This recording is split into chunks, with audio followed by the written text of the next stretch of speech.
A former Special Forces operative arrives in picturesque Redwood Valley and immediately senses a hidden threat. A ruthless biker gang begins terrorizing farmers, shattering the region's peaceful existence. Rather than fleeing, local farmers form a watch network to detect invaders in time. A mysterious drifter joins the community, bringing military precision and discipline to their ranks. Each day, tension mounts as patrols report ever larger gatherings of bikers.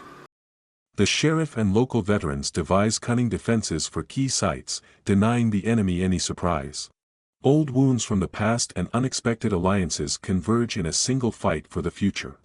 Each new day brings rising tension, compelling ordinary folks to make difficult decisions.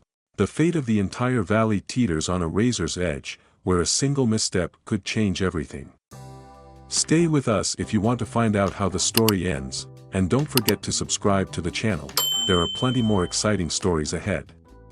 The morning light settled over the gentle hills of Redwood Valley, revealing acres of farmland that had lain undisturbed through the cold winter months. Dew glistened on tall grasses by the winding dirt roads, and a faint mist hovered near the rows of harvest-ready produce. Although the valley appeared serene, there was a subtle undercurrent of tension that had become increasingly difficult for residents to ignore. The quiet that once defined the region now masked wary hearts and hushed conversations, for rumors of a looming threat had begun to spread among the farmers and small business owners of Oak Ridge County. William Pierce, a former Special Forces operative who had once served as a combat medic and field cook, stepped out of the creaky front door of his farmhouse. He ran one hand along the railing of the porch, mentally noting that the wood might need replacing soon. The building stood as a testament to generations of his family, though it had fallen into disrepair before he inherited it. After his service ended, William chose to move here in search of solace and perhaps even redemption for the memories that haunted him late at night. He was not the type to speak openly about his years overseas, yet the scars on his forearms told enough of a story that locals suspected a great deal about his past. Despite the curiosity of neighbors, William had established a steady routine of early mornings, tending to the land, and helping others where he could. By day, he methodically tilled the fields, tested irrigation lines, and repaired the barn's roof. In the evenings, when silence draped itself over the valley, he locked himself in the old workshop behind the farmhouse, tinkering with tools he had salvaged from military surplus stores. The structure had been converted into something of a small fortress of contraptions, though he never referred to it that way. To him, it was simply preparation and prudent caution, the type of readiness that had been ingrained in him during his service. He recalled the night everything changed in Redwood Valley. A group of local youths had stumbled upon a row of motorcycles parked behind the old feed store. The riders wore matching leather vests adorned with the emblem of a steel scythe clutched in an iron grip. Whispered references to the Iron Reapers began circulating. No one knew precisely when they had arrived, but within weeks, more bikes were seen rolling through the winding country roads, their rumbling engines disrupting the usual rural calm. By the time people realized something was amiss, local roadside diners were vandalized, and a few storekeepers reported break-ins. Although official complaints were filed, the understaffed sheriff's department had limited resources to combat what some feared was the beginning of an organized campaign of intimidation. William noticed the shift through little signs, footprints along his fence line, unusual tire tracks near the farthest edge of his cornfield, and a general feeling that he was being watched. Yet, he continued his farming tasks without outward expression of concern. Neighbors, who once viewed him as a mysterious hermit, began asking questions, and he responded with polite nods and calm reassurances that he was fine. He did not wish to stir panic, especially after hearing how anxious people had grown over the new arrivals in the valley. Still, he took inventory of his tools, double-checked the generator in the barn, and updated the logs he kept of suspicious sightings. In Redwood Valley's nearby township, an older woman named Beatrice Halloway had taken an interest in William's quiet dedication. She was known to be the caretaker of the community hall, often hosting small potluck gatherings to strengthen communal ties. When she heard rumors about trouble brewing in the county, she decided to reach out to William, suspecting that his background might give him a better grasp of what was truly going on. She brought him homemade pies on Sunday afternoons, exchanging worried glances when she mentioned stolen farm equipment or a neighbor who had been threatened by gruff bikers demanding money. Local law enforcement, led by Sheriff Conrad Walters, appeared overwhelmed. Redwood Valley was not accustomed to large-scale criminal activities, and the sheriff's department comprised only a handful of deputies. In the past, their biggest challenges involved lost hikers or petty theft, so dealing with a potentially organized group like the Iron Reapers demanded a strategic plan they did not possess. Even the volunteer auxiliary seemed unsure of how to proceed. Their calls to state troopers went unanswered, overshadowed by bigger cases in more populous areas. William's initial encounter with the Iron Reapers occurred on a day when a thick fog clung to the ridges. He was returning from the local farmer's market with his pickup loaded with supplies. Halfway along the dirt road leading to his property, he spotted a cluster of motorcycles partially blocking the way. The riders stood around, helmets off, as though casually staking out territory. By the time William approached, he realized there were more of them behind a sharp bend. Uncertain whether it was mere coincidence, he slowed the truck to navigate around them. One rider, tall and imposing with a shaved head, stared intently at William through the windshield, his expression unreadable. William offered a curt nod but kept his windows rolled up. The tension was palpable. He remembered how easily such standoffs could spiral out of control, but the men did nothing more than watch him pass.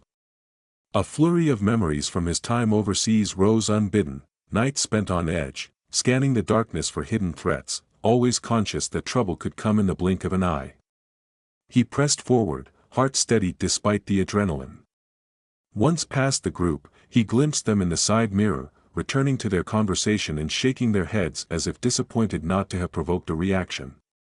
The significance of that silent showdown would only become apparent days later. Up in the hills, chatter began to swirl about farmland targeted for protection rackets. The Iron Reapers, so people whispered, had begun leaving threatening notes for owners who refused to pay. Some livestock went missing, fences were cut, and orchard owners discovered entire sections of fruit trees damaged. Fear and resentment built up beneath the polite veneer of rural life. People who knew each other since childhood no longer felt safe walking home after dark. William remained collected, continuing to gather information. He had once specialized in reconnaissance, and old habits proved invaluable as he pieced together how the Iron Reapers operated. They seemed more interested in controlling territory than in forging alliances or seeking any legitimate partnership with the locals. Their numbers grew, and their presence at truck stops and rest areas became routine. Bikers in vests patrolled the roads at odd hours, sometimes racing up and down just to flaunt their dominance. Word reached William that a group of orchard workers had been threatened at knife point for refusing to give up wages. The farmland he had hoped would provide a tranquil life was slowly turning into a potential battleground. Still, he found comfort in his daily rituals. Early at dawn, he would walk the rows of vegetables, making certain the irrigation nozzles functioned properly. The faint rustle of leaves, the smell of damp earth, and the sight of dew glittering under the first slivers of sunlight reminded him that renewal was possible. He avoided direct confrontation, believing he could better serve the community by observing, preparing, and stepping in only when absolutely necessary. He told himself that a measured response would be more effective than rash heroics. At the community hall, Beatrice Halloway organized a meeting to address rising concerns. Local farmers, small shop owners, and even the pastor from the old chapel on the south side of town quietly gathered to discuss strategies. William arrived late, slipping into a corner seat without fanfare, listening as the worried residents recounted everything from stolen machinery to intimidation at local diners. A sense of desperation weighed heavily in the room. Some demanded that the sheriff respond with force, while others pleaded for caution, fearing escalation. Sheriff Walters spoke with a steady but weary voice, describing the limited manpower and resources at his disposal. He urged everyone to remain vigilant, to lock barns and sheds, and to report any suspicious activity immediately. Deputies were patrolling as best they could, but Redwood Valley's roads spanned wide distances, and the Iron Reapers seemed adept at avoiding direct conflict with law enforcement. The sense of helplessness grew, but Sheriff Walters concluded by mentioning that if the situation worsened, he would request outside help, perhaps from federal agencies. That reassurance rang hollow to many who had already heard such promises. In that gathering, a man named Avery Brooks, known for owning a modest orchard of apples and peaches, asked if anyone knew of ways to deter the bikers. People murmured among themselves, uncertain how to proceed without risking violent reprisal. William listened without making himself the center of attention, absorbing every worried voice and noticing every instance of trembling hands. He thought of ways he might quietly organize a security plan or at least set up a network to share information swiftly. But for the time being, he remained silent, waiting for the right moment to approach the sheriff. As days passed, the tension intensified, culminating in a bold daylight incident where the Iron Reapers allegedly entered a local feed store and demanded an outlandish sum of money for what they termed protection services. The owner, a staunch man named Ernest Fay, refused them outright. He found his store vandalized the next morning, with insulting graffiti sprayed across windows and a pile of damaged merchandise near the entrance. He told the sheriff that it was only a matter of time before they returned, stronger in number. William visited Ernest afterward to show support, gathering details that might prove useful in forming a pattern of the gang's movements. A short while later, William got a message from Beatrice urging him to speak with an old friend of his late father. This friend, Ronald Doyle, had once been in law enforcement before retiring to Redwood Valley. Ronald possessed an archive of old legal and tactical references that might prove useful now. William spent an evening looking over some of Ronald's notes, discovering details about small militias and the ways criminal organizations attempted to take hold of quiet towns. The patterns were eerily familiar to William, echoing how insurgent groups operated in distant conflicts he had once witnessed. This sense of déjà vu pushed him to prepare more earnestly, systematically checking the perimeter of his property and running drills in his mind about potential ways to help the community if matters escalated. On a sweltering afternoon, the first direct confrontation on William's land took place. He was in the barn, oiling the chains for a rusty old tractor, when he heard the rumble of motorcycles approaching from the west side. A pair of riders dismounted near his driveway, casually surveying the property. William kept out of sight, not wanting to startle them into aggression. He moved quietly to a narrow window, observing as they walked around, snapping pictures with their phones and muttering to each other. He recognized the tall one from the earlier encounter on the road. The man appeared to be taking stock of the barns and the fields, perhaps calculating how profitable it might be to extort a farmer like William. After a few minutes, they climbed back onto their bikes, circling the yard once more before disappearing down the dirt path. William waited until the sound of engines faded entirely. Then he stepped outside, scanning the soft ground for any clues they might have left behind. He found a footprint partially ground into the gravel and a cigarette butt pressed into the dirt, but little else. Nonetheless, the brazen intrusion on his private land confirmed what he already suspected: the Iron Reapers had begun expanding their intimidation campaign, targeting him personally. Late that same evening, William sat on the porch with a warm lantern illuminating the steps. The farmland spread out before him like a protective mantle, comforting and serene despite the tension gnawing at the edges of his mind. He recalled the countless times he had walked through volatile zones overseas, guiding civilians to safety with minimal resources. Here, he had even more reason to protect what he held dear. The recollection reminded him of the life he had tried to leave behind, but he now understood that those skills, whether he wanted them or not, were going to be necessary again. He found himself reflecting on the broader community, on Beatrice's unwavering compassion, on Ernest's defiant pride, on orchard owners who just wanted their produce to reach markets safely, and on families with children who longed to wander the fields without fear. This was home to so many, and it had welcomed him when he returned from years of hardship. In that moment, he resolved that standing by was no longer an option. Even if Redwood Valley never realized the full extent of his training, he would quietly do whatever it took to safeguard them. His next move would be to coordinate with Sheriff Walters, though he suspected the Iron Reapers were watching every step he took. The moon rose high, casting silver light across the farmland as William retreated indoors. In the silence of his workshop, he tested the old radio communications set he had acquired from a military surplus auction. Static crackled faintly in response. He wanted to be sure that if local authorities lost contact via conventional means, an alternative channel existed. He also examined a few homemade deterrents and basic defense mechanisms he could rig around vulnerable areas of his property. Neither violent nor rash, these measures were simply layered precautions. William understood that resilience often came from strategic foresight rather than reckless confrontation. His mind churned with possibilities, forging alliances among neighbors, teaching them how to spot signs of infiltration, or perhaps quietly storing emergency supplies at the community hall. Although Redwood Valley was not a war zone, it was beginning to resemble a stage where the Iron Reapers choreographed fear. And William Pierce, though reluctant to revive the warrior within, began preparing for the moment when confrontation became inevitable. He felt a distinct weight in his chest, not of dread, but of responsibility. This was his home now. The farmland, the open skies, and the soft winds that carried the scent of budding flowers had become his refuge, and he would not see it fall into lawlessness.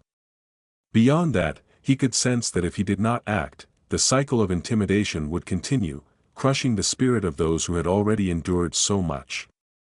William recognized the need for caution, strategy, and perhaps a bit of cunning. He resolved to use every skill he possessed to preserve the community's sense of peace. As the clocks in Redwood Valley struck midnight, William's lamp flickered through a half-shuttered window. A few miles away, unseen, the Iron Reapers gathered under a single overhead light in an abandoned truck lot, discussing the day's reconnaissance. Whispered rumors hinted at bigger plans on the horizon. But at that moment, the moonlight continued to shine on the farmland, and William methodically went through a mental checklist of what must be done next. Preparing for a conflict that seemed more inevitable with each passing hour. He listened to the crickets chirping in the tall grass outside, remembering how in the darkness of unfamiliar territory, sometimes the smallest sounds became the loudest guides. With the farmland as his vantage point and the memories of past operations fueling his caution, he stood on the precipice of a struggle that would define not just his own future, but the future of Redwood Valley as well. He let out a slow breath, steadying himself. The night held its silence, and he made a silent vow that he would be ready. The valley, in its unsuspecting beauty, was worth defending, and he hoped that by taking measured steps, by forging reluctant alliances, and by leveraging the advantage of his training, he could keep it safe. Thus, the first act in the coming turmoil drew to a close, not with resolution, but with the resolve of a man determined to protect the only home he now had. Early the next morning, soft light emerged beyond the silhouetted hills, and the fields of Redwood Valley stirred under a gentle breeze. William Pierce stood by the old workshop, examining notes he had scribbled onto a small, weathered notepad. He had spent much of the night reflecting on the slow transformation gripping the valley. The Iron Reapers, emboldened by their growing numbers, had begun flexing their dominance beyond the usual intimidation, testing the patience of even the calmest townsfolk.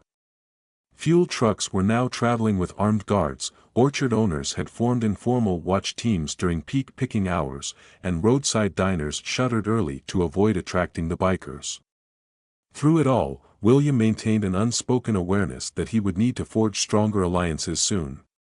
He decided that morning to seek an audience with Sheriff Walters, believing that collaboration might be the last shield Redwood Valley had before events slid completely beyond control. He packed a light meal of cold biscuits and fruit into a worn bag, then locked up the workshop.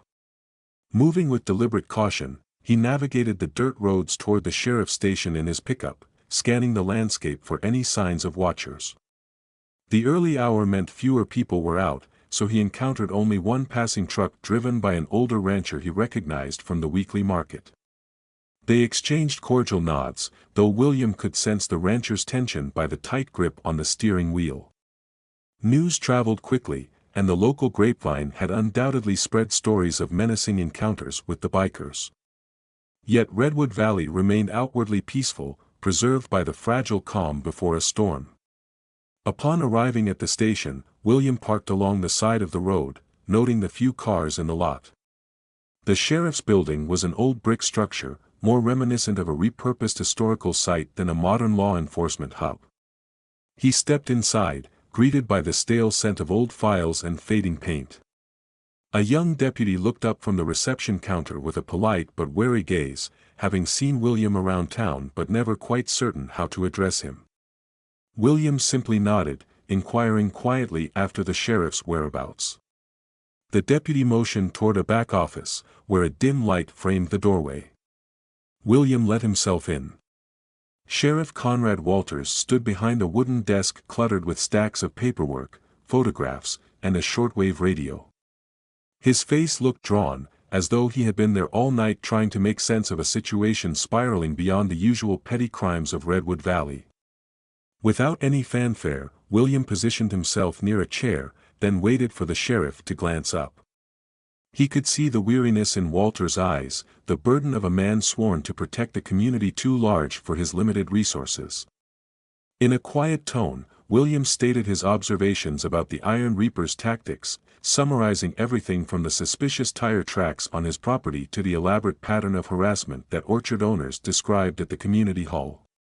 He spoke of infiltration methods used by similar groups elsewhere, how they often started by demanding small fees before escalating those demands into outright control of local commerce. He mentioned that Redwood Valley was well on its way to being cut off from outside help, as the gang had begun subtle sabotage along access roads. Sheriff Walters listened intently, occasionally jotting quick notes on the edge of a report. He acknowledged that his department had limited capacity to respond to each incident, revealing that he had already sent requests for assistance to the state police. Yet no immediate reinforcements were forthcoming. He confided that with only a handful of deputies, any large-scale confrontation would be unwinnable. William understood the subtext: local law enforcement needed an alternative strategy, perhaps a network of informed citizens who could alert one another at the first sign of trouble. William calmly proposed the idea of a community watch, not a vigilante force, but a coordinated effort to observe and report. He mentioned that many neighbors were already taking precautions, sharing updates on suspicious bikers spotted near farmland. If these informal efforts could be unified, vital information would reach the sheriff more quickly. Although Sheriff Walters expressed concerns about civilians taking unnecessary risks, he recognized the practical necessity of harnessing the community's collective vigilance. He also recognized William's background, though he refrained from asking for details. It was enough to know that the quiet farmer had dealt with organized threats before. Satisfied that the sheriff was open to his suggestion, William promised to organize discreet gatherings at the community hall. People could share observations, learn basic methods of communication, and coordinate day-to-day readiness. The plan would remain under the radar to avoid inflaming tensions. Sheriff Walters offered to supply a limited set of radios and to establish direct contact lines for key volunteers. Though no direct speech was exchanged in the sense of impassioned pledges, an understanding passed between them, a tacit agreement that Redwood Valley could no longer remain idle. After leaving the station, William drove to a supply store on the outskirts of town. He sought items that could reinforce certain areas of his property: thicker locks, additional fencing, and motion-activated lights. While browsing, he noticed that some shelves were emptier than usual, as if others were already purchasing supplies for similar reasons. The store owner, a jittery man who managed to greet William with a forced smile, let slip that the Iron Reapers had paid him a visit as well. They had not yet issued any explicit threats, but their presence and lingering stares conveyed an intimidation that words could hardly match. William commended the owner for his courage in keeping the store open and quietly suggested reinforcing the back entrance, remembering how easy it could be for criminals to breach an unguarded doorway. The hours passed swiftly, and by mid-afternoon, William found himself back at his farm.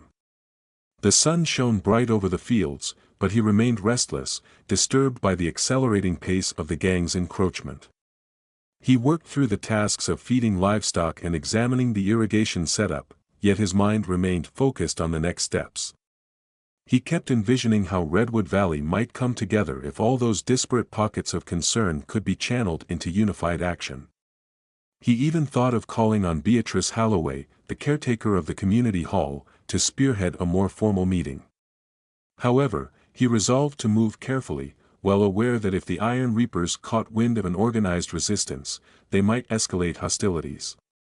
That evening, as the sun dipped below the horizon, William left his property again. He ventured into the heart of Redwood Valley, where the community hall stood under the shadow of tall trees.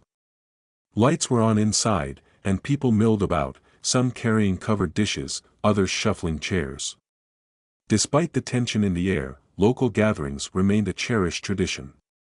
Harvest festivals, charity suppers, and craft fairs had been the norm here for decades, binding families through generations.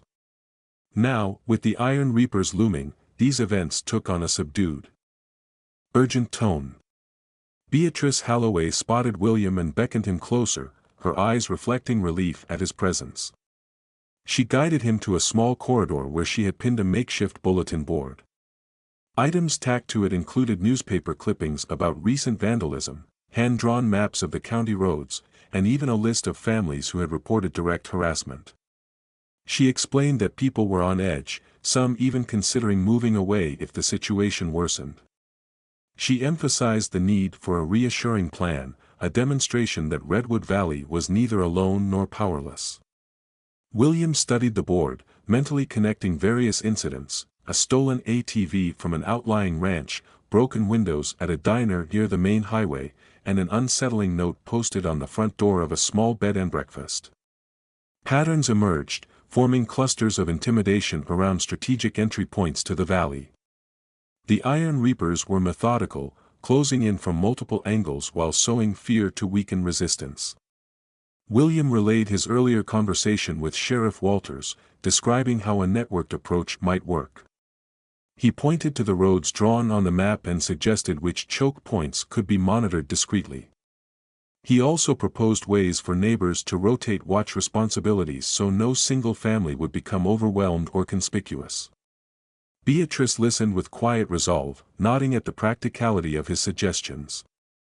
She added that local orchard workers, many of them dependent on seasonal harvests, were eager to help, having already formed night watch groups.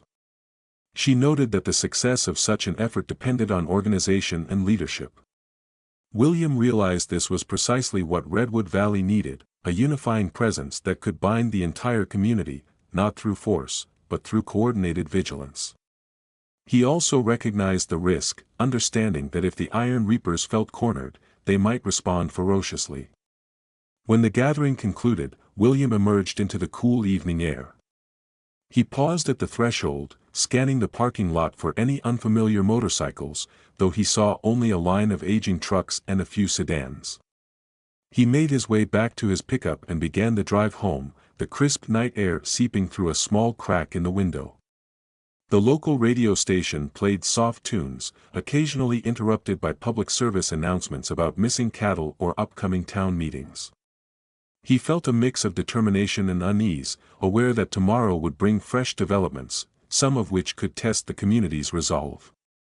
The following day, reports trickled in of yet another incursion by the Iron Reapers. They had been seen loitering near the primary school early in the morning, making staff and parents exceedingly nervous. Although no direct confrontation occurred, the riders' mere presence signaled that nowhere was off-limits. The principal, a longtime resident who prided herself on providing a safe environment for children, passed word to the sheriff's department and to Beatrice, who relayed it to William. The tension escalated further when a small hardware store in the adjacent county was ransacked, possibly by the same group. Sensing that decisive steps were necessary, William spent the afternoon rigging basic protective measures around his farmhouse. He installed improvised alarms near the windows, tested the generator for backup power, and marked potential vantage points with subtle signs only he would recognize. Memories of his old training surfaced, reminding him how to secure a perimeter and set up lines of sight. Yet Redwood Valley was not a secret base or a forward operating post. It was a community of families, many of whom had children who played in open fields or fished at a nearby stream. He resolved that every method of defense must be as non-lethal as possible, designed to deter aggression rather than invite a violent standoff. While he worked, crows circled overhead, their calls echoing through the still air. The farmland, though peaceful in appearance, seemed imbued with a simmering tension. Each day brought more accounts of suspicious bikes weaving through remote roads. Of riders in black vests gazing over fences at livestock, or tapping the fuel tanks of farm equipment. Despite the sheriff's best efforts, arrests had been minimal because the Iron Reapers operated in small, agile groups that scattered before deputies could arrive. Meanwhile, the people of Redwood Valley moved through their daily routines burdened by an intangible weight, as though waiting for the next blow to fall. In the midst of this growing dread, William began holding discreet training sessions at night in an open field behind the community hall. Participants arrived in small groups to avoid drawing attention, parking in scattered formations so their activities would not look like a single gathering. Using knowledge gleaned from his past experiences, William demonstrated how to remain calm under pressure, how to spot potential dangers, and how to communicate effectively using handheld radios. He showed orchard workers how to identify vantage points overlooking main roads, instructing them to record any suspicious movements without confronting the bikers directly. Farmers with large properties learned how to check for tampering or footprints that might signal an impending threat. Older volunteers, such as Ronald Doyle, the retired law enforcement officer, assisted by passing along legal guidelines, emphasizing that no one should engage in vigilante justice.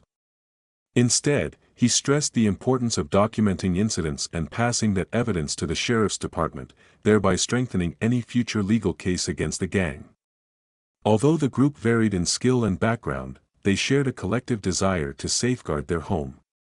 William noticed that despite initial hesitance, a growing sense of camaraderie emerged among them. However, the Iron Reapers did not remain idle. Word reached William of a secretive meeting held by the bikers in a dilapidated barn near the highway on the far side of the county line.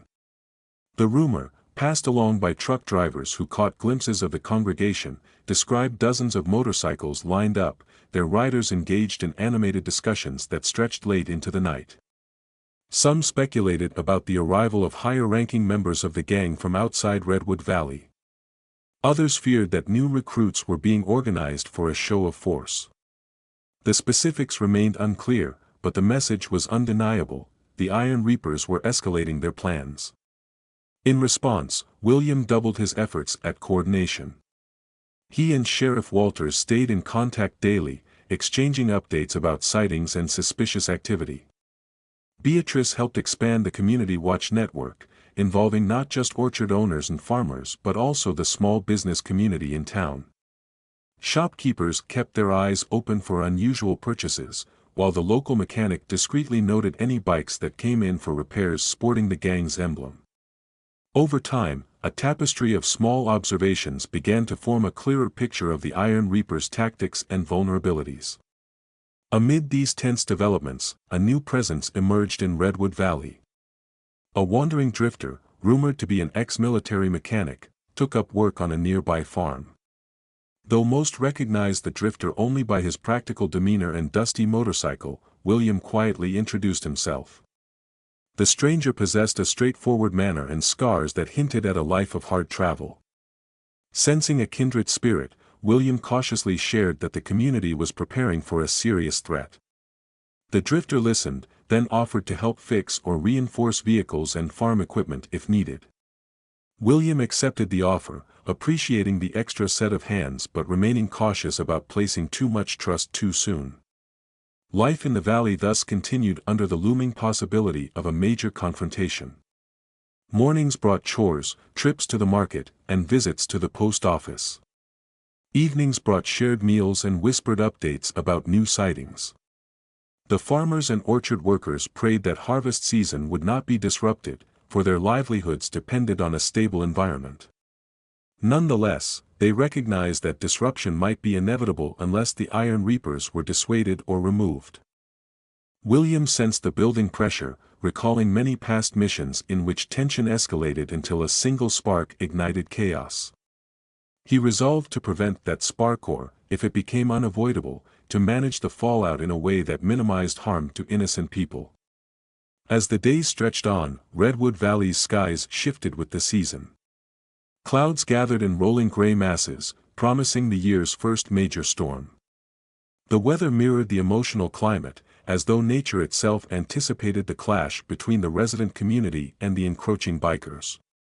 William spent an afternoon securing tarps and reinforcing his barn's roof, wary of leaks that might ruin stored feed. He took stock of the items he had accumulated for emergency scenarios, from medical supplies to spare fuel. While he worked, a memory from his military service returned in a vivid flash, standing at dusk on a foreign compound's perimeter, hearing distant rumblings that could have been thunder or artillery. He recalled the weight of knowing a threat was near but not yet fully manifest. The parallels to Redwood Valley were inescapable. Here, the farmland replaced the desert, the orchard workers replaced foreign allies, and the roving bikers replaced insurgents. Yet the same burden of responsibility settled on his shoulders, compelling him to act as a guardian even if the community at large did not fully understand the extent of his readiness. In the midst of these reflections, a text message came through on the basic cell phone he kept for emergencies. The sender, one of the orchard owners who had joined the community watch, reported seeing multiple bikes crossing a remote logging road to the north. The orchard owner noted that this path led nowhere near major highways, suggesting the bikers were possibly trying to circumvent established patrols or avoid drawing attention. William alerted Sheriff Walters, who confirmed that a deputy would check the route. He also advised the orchard owner to remain cautious, not to confront the riders. The coordinated response signified progress. A collective warning system was taking root, gradually chipping away at the bikers' advantage of stealth. Night fell again, bringing a swirl of cold winds and distant lightning. William lit a small kerosene lamp in his living room, the glow casting elongated shadows on the walls. He reviewed new notes pinned to a board where he tried to track the Iron Reapers' movements.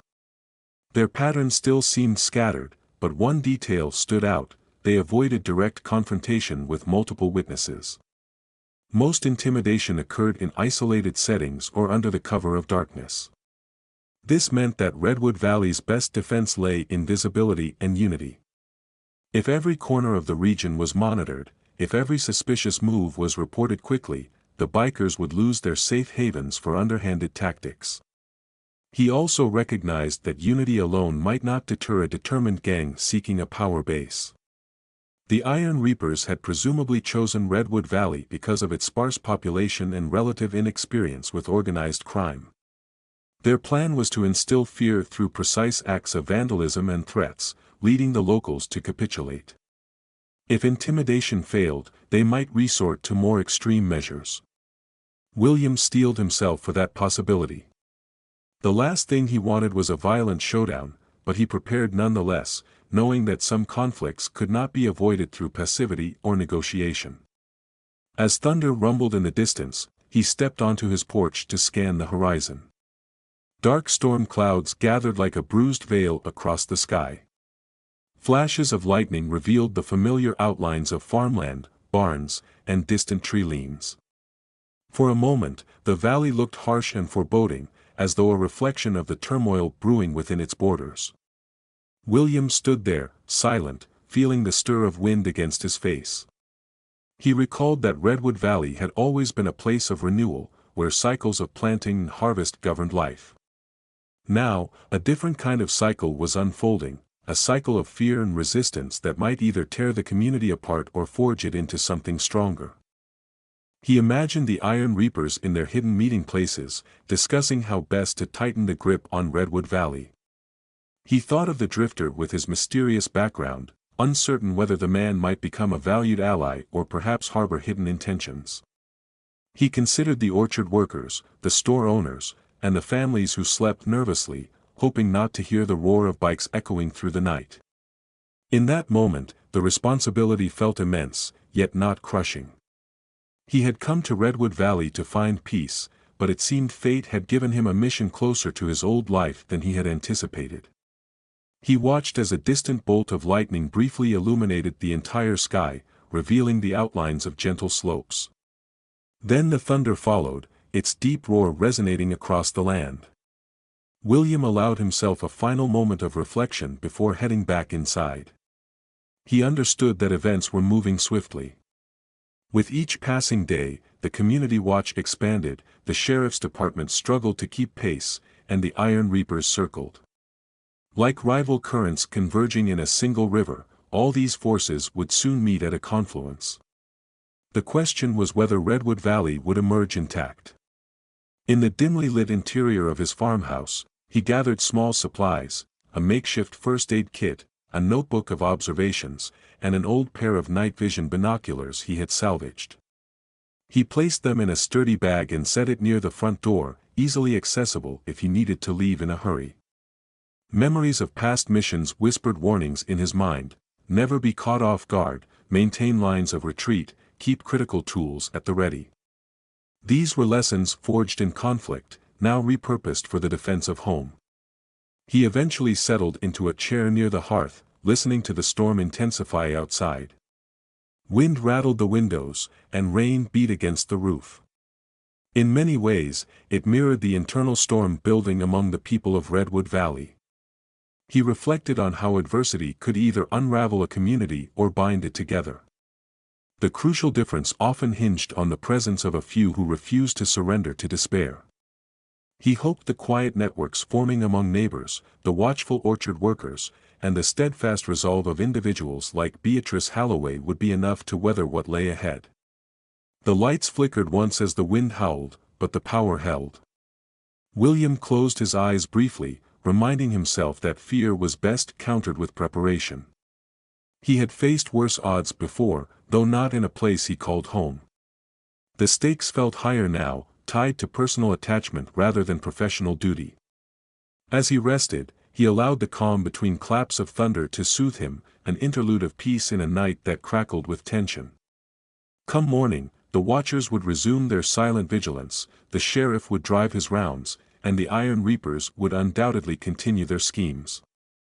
Yet piece by piece, Redwood Valley was awakening to its own strength, an awakening that might be enough to repel those who believed it was ripe for conquest. Before drifting to a fitful rest, William composed a mental checklist of next steps: finalize the watch rotations, secure an alternative communication line with the sheriff, confirm the orchard workers had adequate supplies, and keep an eye on the drifters' activities. These tasks might seem mundane, but they formed the backbone of a defense that could decide the valley's fate. In the darkness, as raindrops hammered the roof and lightning illuminated the distant ridges, William remained vigilant, intent on protecting a community that had finally given him a sense of belonging after years of roaming. Though the coming days were shrouded in uncertainty, one truth stood firm in his mind: Redwood Valley was worth the fight, and he would see it through to whatever end awaited them all. Dawn broke across Redwood Valley, revealing the storm's remnants in muddy roads and puddles reflecting the pale sky. Residents greeted a soggy new day with cautious optimism, relieved that last night's gusts and thunder had dissipated without leaving much structural damage. Though the fields appeared revitalized by the heavy rainfall, a lingering tension remained. People wondered if the storm had been nature's prelude to a more human tempest brewing under the surface. William Pierce rose early, boots sinking slightly into the damp earth, eyes scanning the horizon as he contemplated how the Iron Reapers might move now that inclement weather had passed. He spent the morning reinforcing the newly formed community watch protocols. Messages traveled among orchard owners, small businesses, and ranchers who had banded together under the discreet guidance of Sheriff Conrad Walters and the gentle coordination of Beatrice Halloway. Even the drifter, known only by his practical skills and guarded demeanor, had become a somewhat familiar face at various farms, offering help wherever mechanical expertise was required. William, fueled by a sense of purpose he had not felt in years, saw how these subtle connections could unify Redwood Valley more effectively than any single show of force. He noted, however, that solidarity came at a cost. Some families were anxious about retaliation, fearing that any hint of resistance might provoke the Iron Reapers into swift and brutal retribution.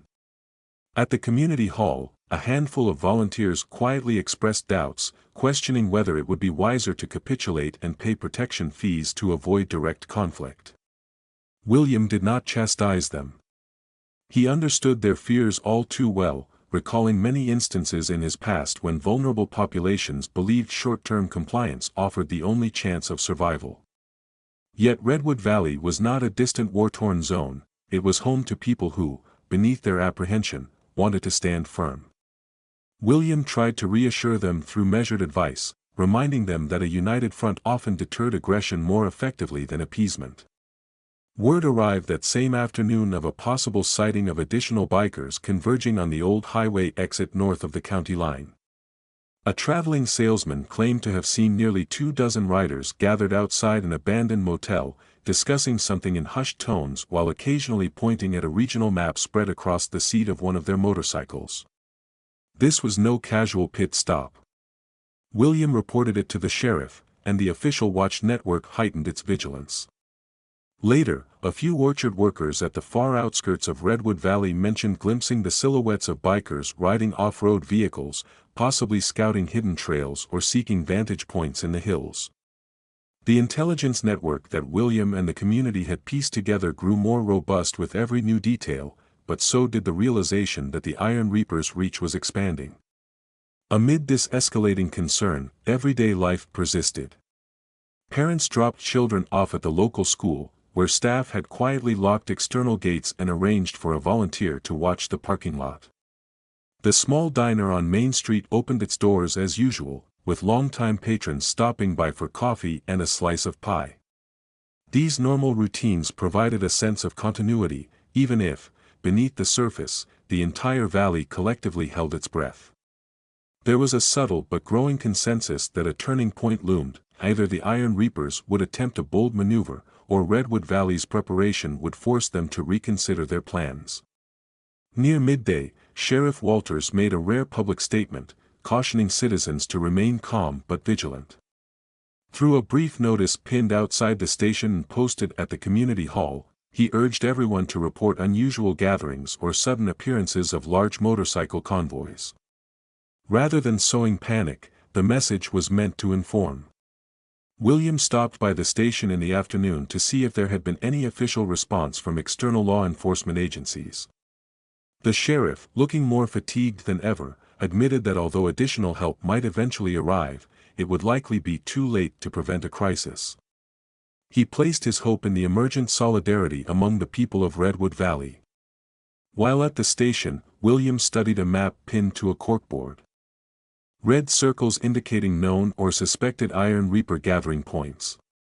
A new circle had been drawn around the abandoned motel the salesman had mentioned. Observing the pattern, William noted that these locations were distributed around the perimeter of the valley. It struck him that the Iron Reapers might be planning a coordinated push inward, pinching Redwood Valley from multiple directions. The notion unsettled him, recalling tactics used by certain paramilitary groups overseas. He quietly shared his theory with the sheriff and suggested that watchers along the valley's outer roads pay close attention to any convoys moving in formation, especially at dusk or dawn. After leaving the station, William directed his pickup toward the farthest reaches of Redwood Valley, where rolling pastures met thick woodland. He had agreed to check in on a small cluster of ranchers who lived on large, isolated tracts of land. If the Iron Reapers were attempting to encircle the region, these remote ranches might be prime targets for intimidation or sabotage. Sure enough, upon arriving at the first ranch, he saw a broken fence line with deep tire ruts in the mud, as if someone had ridden through in the middle of the night without permission. The rancher, a gruff man with a salt and pepper beard, admitted that he had seen a pair of suspicious bikes on his property around dawn, but by the time he retrieved his rifle and mustered the courage to investigate, they were gone. While examining the damaged fence and footprints, William suggested reinforcing the perimeter and installing some basic motion sensors. The rancher looked uncertain, revealing that funds were tight and that he lacked the technical know-how. William mentioned that the drifter had mechanical expertise and might help at a fair price, or perhaps in exchange for a few nights' stay and meals. The rancher eventually agreed, acknowledging that times had changed, and he could no longer ignore the threat. After they finished discussing ways to coordinate with neighbors, William continued his rounds, stopping at 2 more ranches to deliver similar advice. He returned home by late evening, exhausted from navigating muddy roads but satisfied that more corners of Redwood Valley were becoming integrated into the watch system. Night brought no rest. Reports trickled in of unfamiliar bikes spotted near the Orchard Co-op. One watcher used a handheld radio to inform Sheriff Walters, who then called William for confirmation. By the time the sheriff's deputies arrived on the scene, the riders had vanished, leaving behind fresh tire tracks leading into a patch of wooded terrain. It appeared that the Iron Reapers were deliberately testing response times, measuring how quickly Redwood Valley's new watch network would react. If so, it meant a larger confrontation might be near. Despite the nerves, the watch teams refused to be intimidated. Each minor incident, though alarming, strengthened their shared resolve. William found himself marveling at how quickly ordinary people adapted, forging new routines and alliances in a matter of weeks. Beatrice Halloway organized small gatherings to distribute radios and coordinate schedules. Orchard workers established rotating patrols at harvest storage facilities. Even the local mechanic joined the effort, offering to conceal cameras on certain key roads. A sense of communal defense replaced the initial paralysis of fear, an undercurrent of determination rippling through Redwood Valley. Yet with this determination came the ever-present risk of escalation.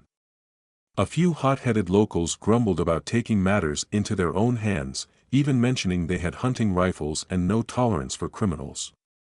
William, the sheriff, and Ronald Doyle, the retired law enforcement officer, cautioned restraint.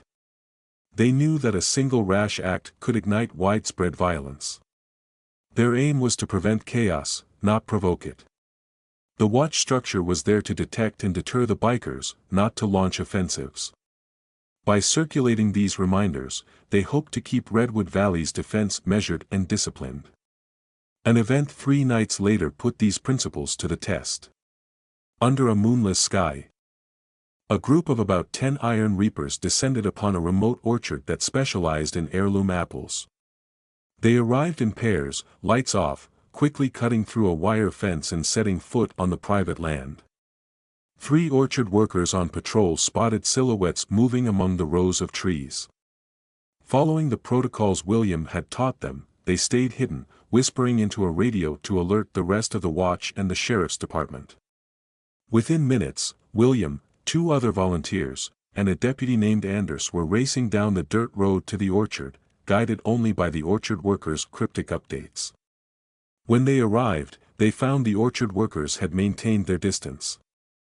The bikers, however, discovered they were being watched. Perhaps sensing an impending reaction, the intruders fled without causing major property damage.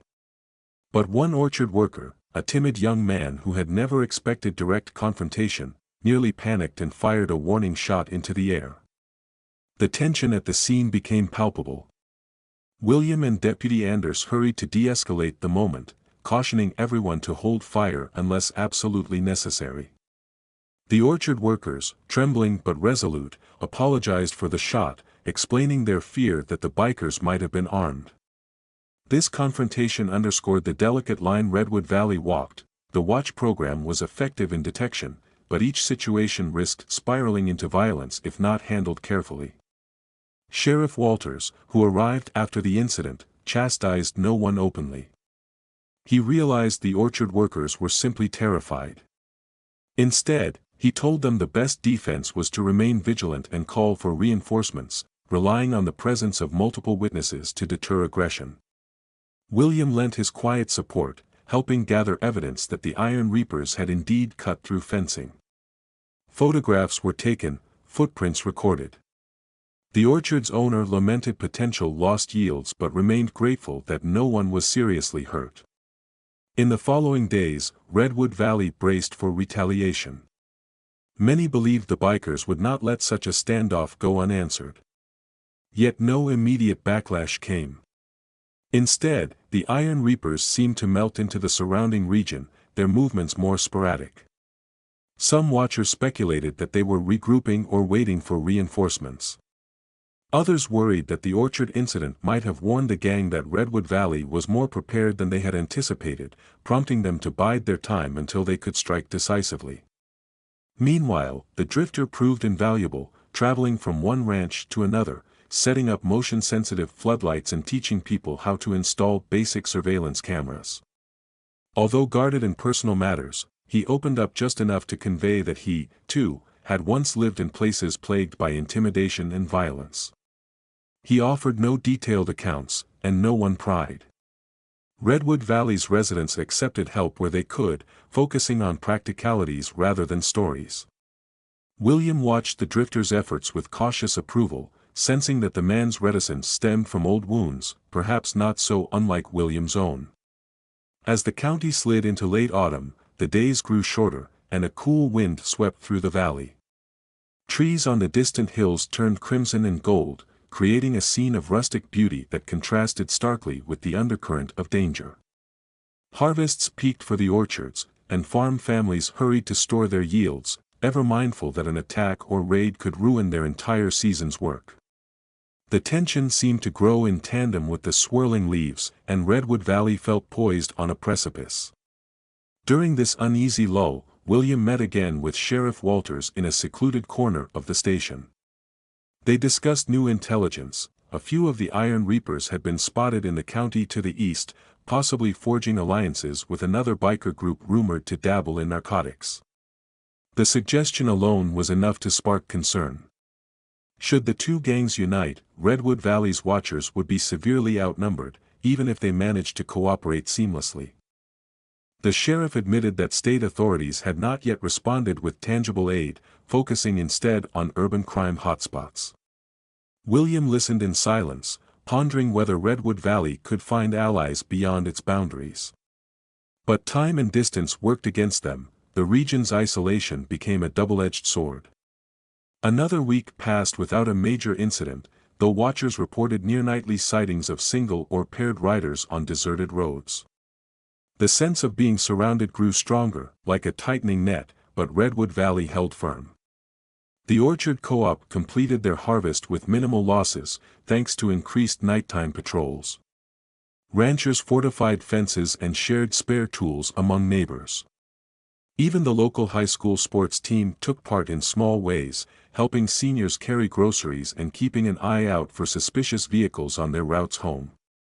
This quiet mobilization formed a communal backbone, an unspoken promise that no one in Redwood Valley would face the Iron Reapers alone.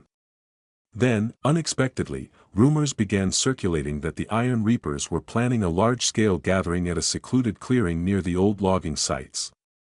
Truck drivers passing through the highways mentioned sightings of multiple bikes, sometimes riding in close formation, heading into an overgrown road that branched off from the main route.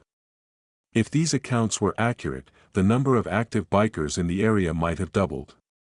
A few watchers spotted unfamiliar faces around gas stations, men sporting the same steel scythe emblem on their vests. William realized that if the Iron Reapers consolidated their presence, a clash might be imminent. He quietly met with Beatrice and Ronald Doyle, strategizing how the community watch could respond if the bikers decided to stage a mass entry into the valley. They developed a plan to position watchers at key crossroads and vantage points, with a rotational schedule so that coverage remained consistent. Ronald recommended coordinating with volunteer groups in adjacent counties, if only to ensure that Redwood Valley's roads would not be completely cut off. In these intense preparations, the drifter again demonstrated resourcefulness. He procured a handful of handheld radios from a contact outside the region, delivering them to watchers who lacked reliable communication. He showed orchard workers how to camouflage small motion sensors among bushes and tree trunks, ensuring any large group passing by would trigger silent alarms. William, observing this, recognized that despite the sense of impending conflict, Redwood Valley was more unified than ever. The old, isolated ways of rural life had transformed into a tapestry of mutual support. Nevertheless, the cost of vigilance weighed heavily. Families canceled evening gatherings, local festivals were postponed, and a subdued anxiety crept into daily conversations.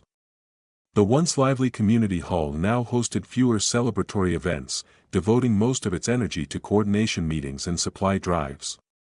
Still, the people held on to hope. They believed that if they continued preparing, the Iron Reapers might find Redwood Valley too fortified for their liking, prompting them to move on.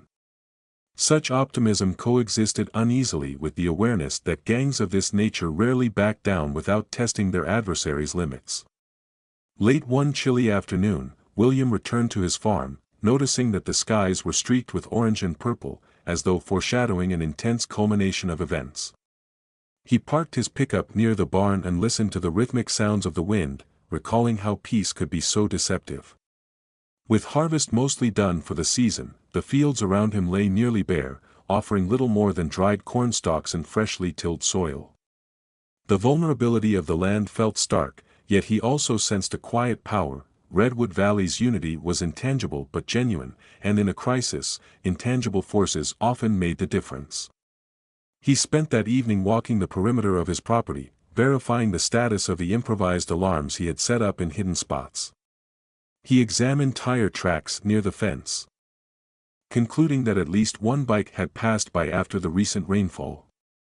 If the Iron Reapers were reconnoitering again, they would find he had made subtle upgrades, from additional lights to carefully placed vantage points. As he concluded his rounds, he spotted headlights on a distant road, too far to identify the vehicle but close enough to keep him on edge. He watched until the lights vanished behind a hill, then quietly made his way back inside, where he updated his logbook with every detail of the day's observations. The night wore on, and Redwood Valley's watchers remained at their posts, scanning lonely roads illuminated only by starlight. Across the region, families tried to sleep, often restless, clinging to the hope that tomorrow might pass without incident. The orchard workers who had once dreaded the darkness now faced it with cautious resolve, radios in hand, always ready to send an alert if they spotted unusual movement. At the same time, the Iron Reapers presumably perfected their own plans in hidden clearings or abandoned structures, calculating how to break the valley's growing network of defense. William sat in his living room, lantern flickering, pondering the days ahead. He understood that if the Iron Reapers launched a coordinated move, Redwood Valley would be tested like never before. Yet he also believed the Watchers, the sheriff, and the community had a fighting chance. This belief was not rooted in naivete but in the tangible results of their preparations. Each orchard worker who had learned to stay calm under pressure, each rancher who now had better fencing, each volunteer who monitored the roads, all these elements combined to form a barrier far stronger than the valley had known when the bikers first arrived. Listening to the night wind, William recalled a line from his earliest days of service, that resilience in the face of adversity often depended on a sense of purpose shared among many rather than carried by a lone individual. Now, Redwood Valley had found that shared sense of purpose. Whether it would suffice against a gang that prided itself on fear and domination remained uncertain, but the shift in morale was evident. The valley was no longer a cluster of isolated farms waiting to be picked off, it was an interconnected web of watchers who believed in protecting their home. In the final hours before dawn, the valley slept under a crescent moon, fields silent except for the soft rustling of autumn leaves. At various homesteads, watchers took shifts, radio earpieces crackling quietly with the occasional check-in. The readiness of Redwood Valley stood in sharp contrast to the serenity of its landscape, creating a sense that destiny hovered just beyond the horizon. William, dozing intermittently by a window, remained dressed in outdoor clothes, prepared to respond at a moment's notice. His dreams were fitful, filled with images of headlights cutting through the darkness and the echoes of an earlier life when urgency was the rule, not the exception. Come morning, the community would carry on as usual, children heading to school, farmers tending to the last chores of the season, and local businesses opening doors with guarded smiles. But beneath it all, Redwood Valley was a place on the brink, poised between a hard-won solidarity and the lurking threat of a confrontation that could test not just their preparations, but the very bonds of trust they had forged. And in that quiet liminal space, William stood ready, resolved that if the Iron Reapers decided to unleash chaos, they would find a community no longer willing to cower in the face of intimidation. The valley had awakened, forging a bulwark of watchful eyes and patient resolve, with the promise that no matter what came next, they would face it together. Morning arrived in Redwood Valley draped in a veil of pale gray, the sun's warm glow muted by drifting clouds. Despite the subdued light, a hive of activity stirred throughout the region. Farmers climbed onto tractors to tend the last of the seasonal chores, ranchers checked fences for further damage, and the small shops in town opened their doors with cautious optimism. Yet an undercurrent of unease threaded through each routine. The watchers exchanged subtle nods with neighbors who were likewise on alert, and Sheriff Conrad Walters made a slow circuit of the main roads in his battered patrol car, occasionally pulling aside to observe anything out of place. The tension had settled into a silent rhythm that few dared to break. William Pierce began his day outside his farmhouse, examining a set of new tire impressions on the wet gravel by his property's entrance. Though the tracks were faint, he deduced that at least one motorcycle had passed during the night. He crouched down, running his fingertips along the faint indentations, noting the tread pattern. The Iron Reapers were monitoring him just as he monitored them, an uneasy balance. Straightening his back, he reminded himself that Redwood Valley was far from helpless now. His eyes roamed across the farmland he called home, taking in the rolling fields and the distant tree line.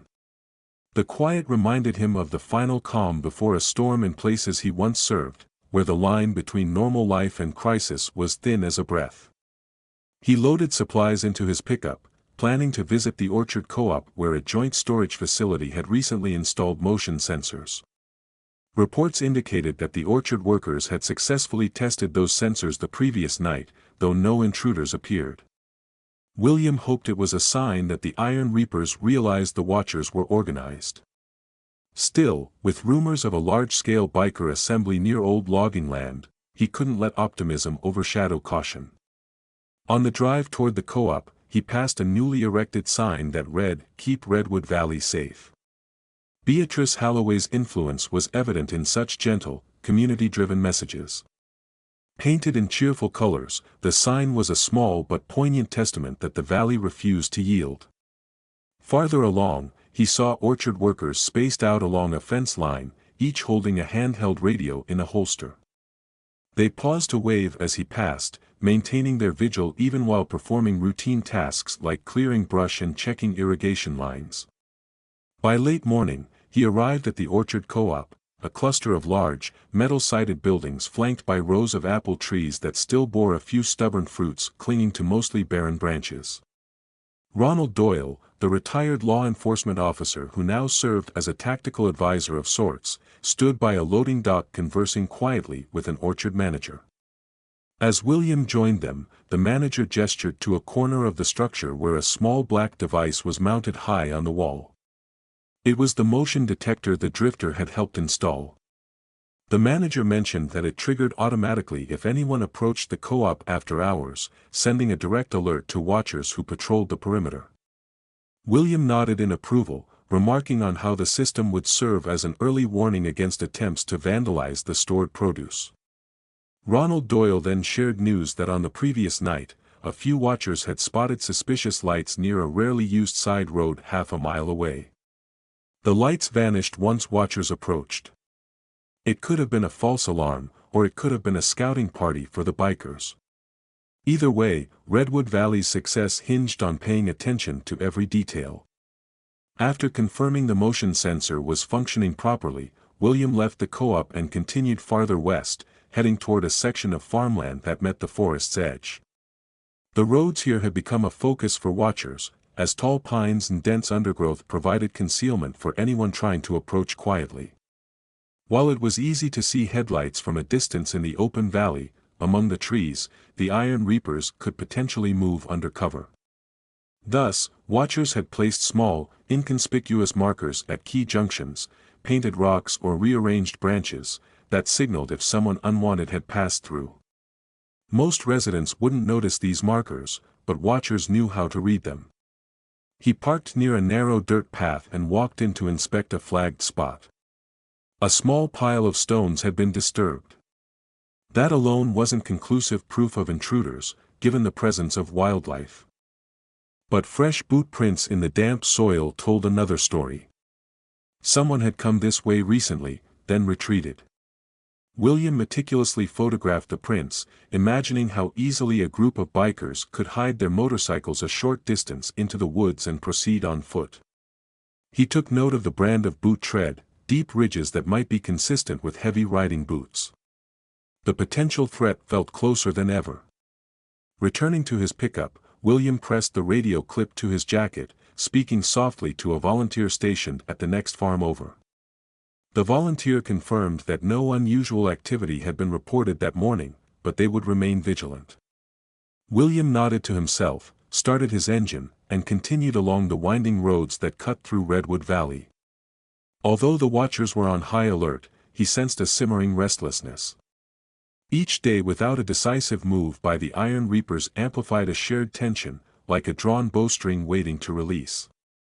He reached his farmhouse around midday, greeted by the sight of the drifter's dusty motorcycle parked near his barn. William found him tinkering with a generator inside the workshop, replacing worn wires and examining the carburetor. The drifter nodded a wordless greeting, then indicated the progress he had made. William quietly noted that the generator was now less likely to fail if the power went out, a scenario he increasingly anticipated might happen if the Iron Reapers decided to sabotage electrical lines. While the drifter finished reassembling the generator, William brewed a pot of coffee in a dented metal kettle, letting the rich aroma permeate the small workshop. The two men drank in silence, the drifter occasionally offering a word or two about the reliability of certain mechanical parts. William asked if he had heard any chatter or gleaned insights about the Iron Reapers' movements. The drifter revealed that he'd recently done repair work for a traveling motorcyclist at a ranch beyond the county line. The traveler had mentioned encountering a large cluster of bikes outside an abandoned quarry, roughly an hour away. Although he couldn't confirm they were Iron Reapers, the traveler noted a steel scythe emblem on at least one vest. William absorbed this information, his concern growing that Redwood Valley might be a stepping stone to something even larger. When the drifter had finished his coffee and resumed his repairs, William stepped outside into the crisp afternoon air. The clouds overhead churned slowly, hinting at rain later in the day. He gazed around, reflecting on how much the valley had changed in just a few months. The fields that once seemed timeless were now threaded with hidden defenses, watchers, and supply caches. No direct battle lines were drawn, but the entire region felt prepared for a confrontation that could erupt at any moment. Late that afternoon, Beatrice Halloway called for a discreet meeting at the community hall, inviting key individuals who had taken on leadership roles within the Watch program. William arrived to find around 20 people gathered, including orchard managers, ranch representatives, a couple of local business owners, and Ronald Doyle. They formed a loose circle of folding chairs near the stage, speaking in hushed tones. A large county map hung on one wall, peppered with annotations in marker. Beatrice took a position by the map, pointing out rumored locations of new biker gatherings and places where watchers had encountered suspicious activities. The hush in the room was punctuated by the sound of pages turning, pen scribbling notes, and the occasional sniffle from the chilly weather. Sheriff Walters came in late, face weary but resolute. Though he brought no news of outside reinforcements, he reminded everyone that maintaining discipline in the Watch program was paramount. He had seen the orchard standoff firsthand and recognized that fear could easily translate to escalated violence. William listened intently as the sheriff described how Redwood Valley might respond if the bikers advanced in force. The plan was simple but potentially effective. Watchers at outer roads would signal immediate sightings, funneling information to a central dispatch near the station. The Orchard Co-op would serve as a fallback for families if the valley's main roads were compromised. Given the limited number of deputies, the sheriff would rely heavily on verified intelligence from watchers to position his men where they were needed most. One rancher, hardened by nights of hearing strange engines rev in the distance, asked how they would differentiate friendly bikers or travelers from iron reapers. Ronald Doyle explained that the watchers should rely on observation of emblems, group sizes, and behavior. No one was to confront any group of bikers alone. The watchers needed to remain discreet, providing data rather than becoming combatants. Beatrice stressed the importance of communication and calm. She reminded them that Redwood Valley's strength lay in community bonds. If individuals panicked or tried to take the law into their own hands, they'd lose the advantage of solidarity. The meeting ended as the sun dipped below the horizon. People gathered up their notes and slipped into the darkening streets, heading back to farms, orchards, and shops, each acutely aware that they might be called upon at any time. William lingered a moment to speak with Beatrice, both acknowledging how exhausted they felt. Neither voiced it, but they knew Redwood Valley was heading toward a decisive test. How or when it would come remained uncertain, but the feeling was undeniable, like watching storm clouds drift in from the sea, unstoppable and full of threat. Driving home, William passed the old feed store that had once been vandalized by the iron reapers. Though its broken windows had long since been replaced, the memory remained fresh in the minds of locals. A single street lamp bathed the building in an orange glow, revealing a few shuttered shops along the road. Distant laughter emanated from a roadside diner still open for business. Even in the midst of tension, Redwood Valley lived on. Ordinary moments persisted, couples ate together, friends shared anecdotes, families tried to preserve a semblance of normalcy. William wondered if that normalcy might be the key to enduring whatever the bikers unleashed. If people refused to surrender their daily lives to fear, Redwood Valley's heart might remain intact. Darkness enveloped the valley, and William sat on his porch, scanning the perimeter. Somewhere a coyote howled, and crickets returned their evening chorus. His senses were alert to every shift in the wind, each rustle of grass. He considered the orchard standoff, reminded of how easily a stray bullet could have caused tragedy. The watchers had come a long way in maintaining restraint, but the threat of violence lingered at the edges. He also considered the drifters' cryptic references to a larger presence gathering outside the county. If the Iron Reapers truly had alliances with other gangs, Redwood Valley might be forced into a dire confrontation that no single watch network could handle alone. Sleep came fitfully. He woke well before sunrise, slipping into a daily routine. Over coffee, he meticulously plotted the day's tasks, which included checking on a new volunteer watch post near the southern ridge and ensuring that the Orchard Co-op's generator fuel was adequately stocked. The morning air felt alive with possibility, a mix of lingering dread and unstoppable life. As he walked the rows of his fields, he noticed that the final gleanings of the harvest still held promise. In the corner of his mind, he allowed a spark of optimism. Perhaps the valley could remain fruitful despite the shadows gathering around it. By mid-morning, an urgent call crackled over the radio network.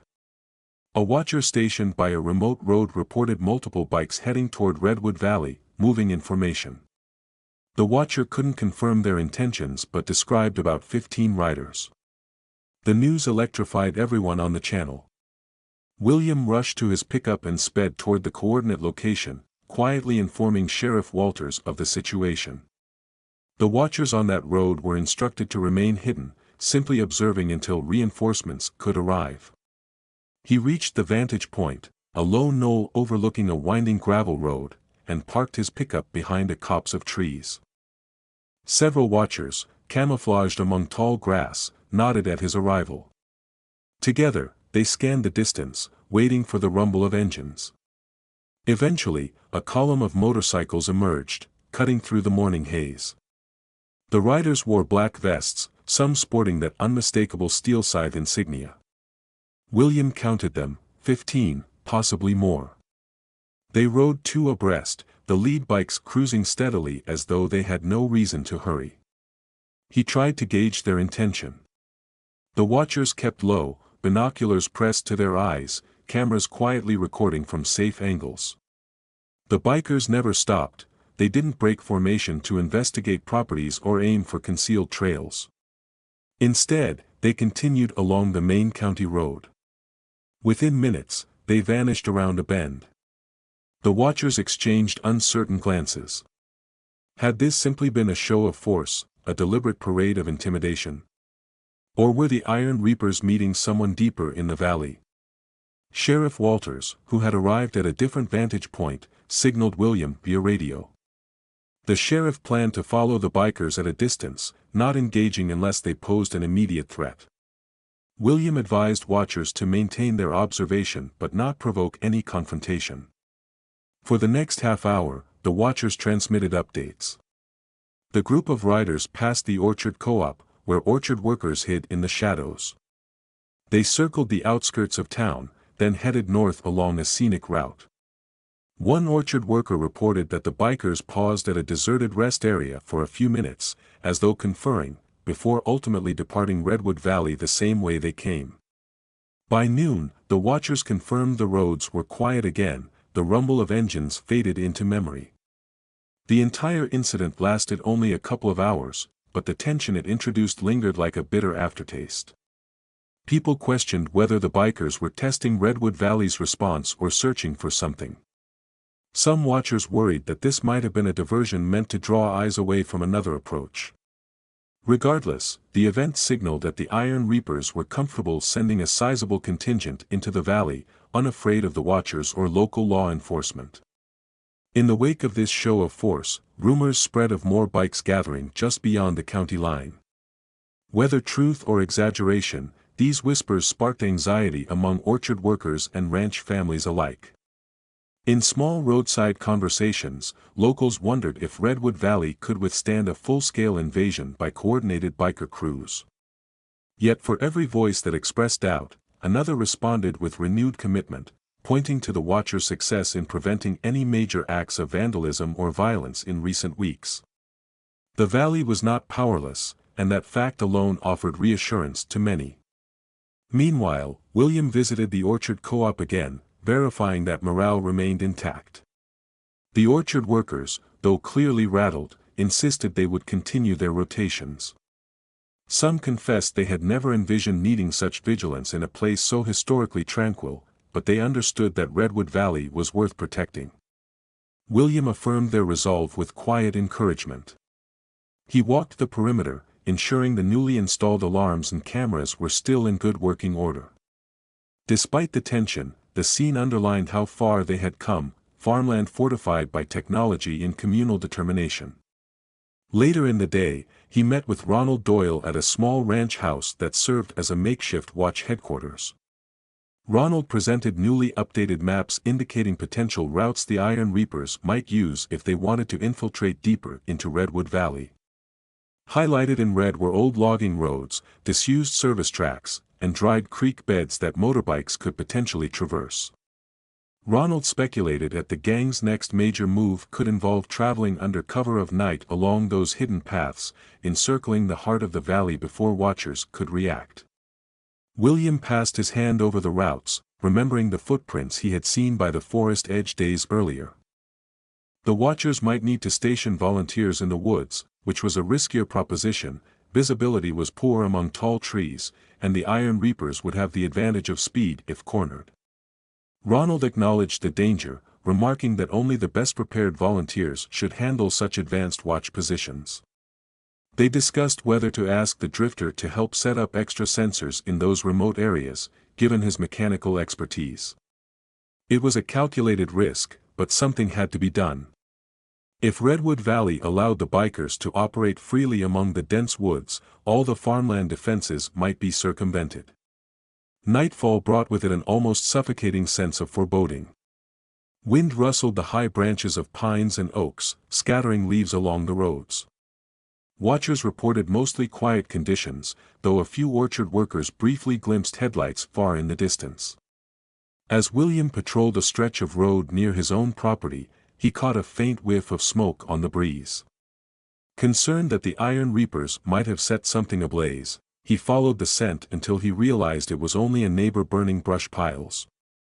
The tension in Redwood Valley had grown to the point that even the most ordinary signs of rural life could trigger alarm. He concluded his round and returned to the farmhouse, noticing the drifter's motorcycle parked out front once again. Inside, he discovered the drifter seated at the small kitchen table, flipping through notes on mechanical parts he had promised to source. He indicated that he would be making a run to a neighboring region soon, hoping to bring back additional motion detectors and possibly some night vision gear. William understood that having such equipment could drastically improve the Watcher's ability to keep tabs on the Iron Reapers in the dark. There was a risk, though. Any large purchase or movement might alert the bikers if they had informants watching supply routes. Still, Redwood Valley had few other avenues for acquiring specialized gear. The two men spent the remainder of the evening mapping out which farms would benefit most from extra sensors. Their conversation was technical and subdued, carefully avoiding the bigger question of when or how the Iron Reapers might strike. The drifter eventually took his leave, riding off into the night with a promise to return in a few days.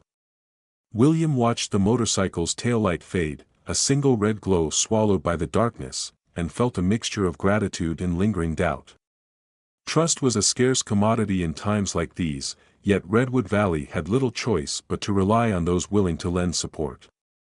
Over the next few days, watchers maintained their vigil with renewed commitment.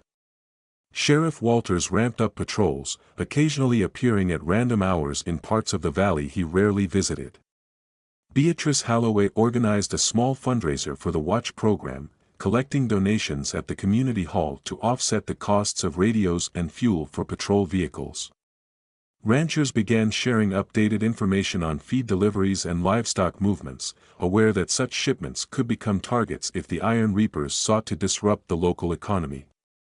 Every facet of Redwood Valley, from the slightest gossip at the diner to an unplanned road closure, became part of a broader tapestry of vigilance. It was during this tense lull that a second parade of Iron Reapers descended upon the valley, this time late in the afternoon when the sky was tinted by the orange glow of a setting sun. The watchers scrambled to their positions, reporting at least 20 bikes rolling in. Unlike the first group, these riders made fewer attempts to hide their presence, revving their engines as they passed small homesteads. Some watchers at the Orchard Co-op relayed that the riders had paused near the orchard's entrance but did not dismount. Once again, the group continued north, circling the outskirts of Redwood Valley before disappearing into the hills. In the aftermath, whispered theories spread like wildfire. Some believed the bikers were scouting, waiting for an opportune time to cut off the valley from all sides.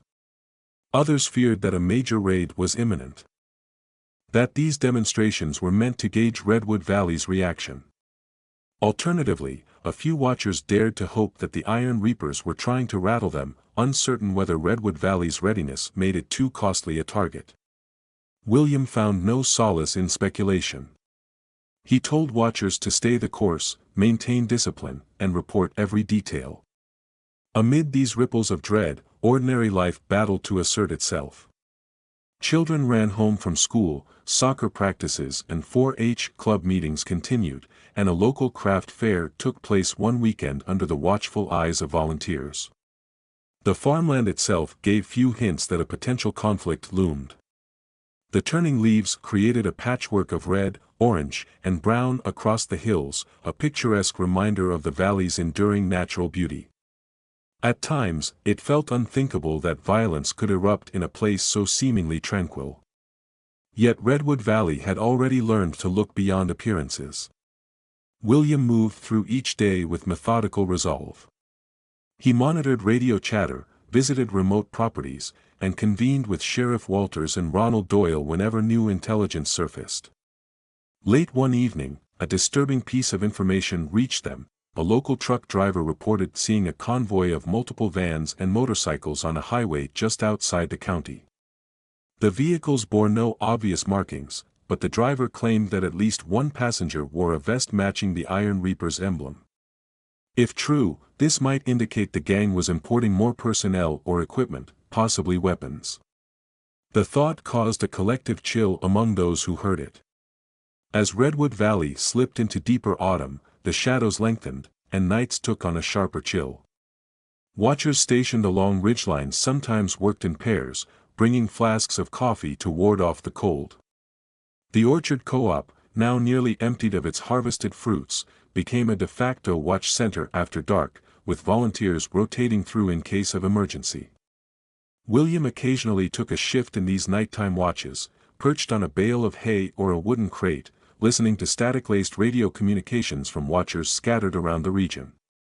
The hours ticked by with tense monotony, and each time a watcher reported seeing headlights, hearts pounded until the vehicle was identified as either a neighbor or a harmless traveler. One particularly brisk night, William found himself unable to sleep. He stood by his workshop, scanning the star-laden sky. The farmland sprawled before him, silvered by moonlight. He sensed that Redwood Valley had reached a threshold, the watchers were more organized than ever, and the Iron Reapers continued their menacing rides through the valley's outskirts. Yet the question lingered, would all this preparation truly hold against the storm that seemed poised to strike? In his mind, he revisited the time he had spent in conflict zones overseas, where well-laid plans, no matter how thorough, often collapsed in the first burst of hostility. He reminded himself that Redwood Valley was different, its people were bound by community ties and a shared vision of peace. They were not mercenaries or soldiers of fortune, but farmers, orchard workers, shopkeepers, and parents determined to protect their home.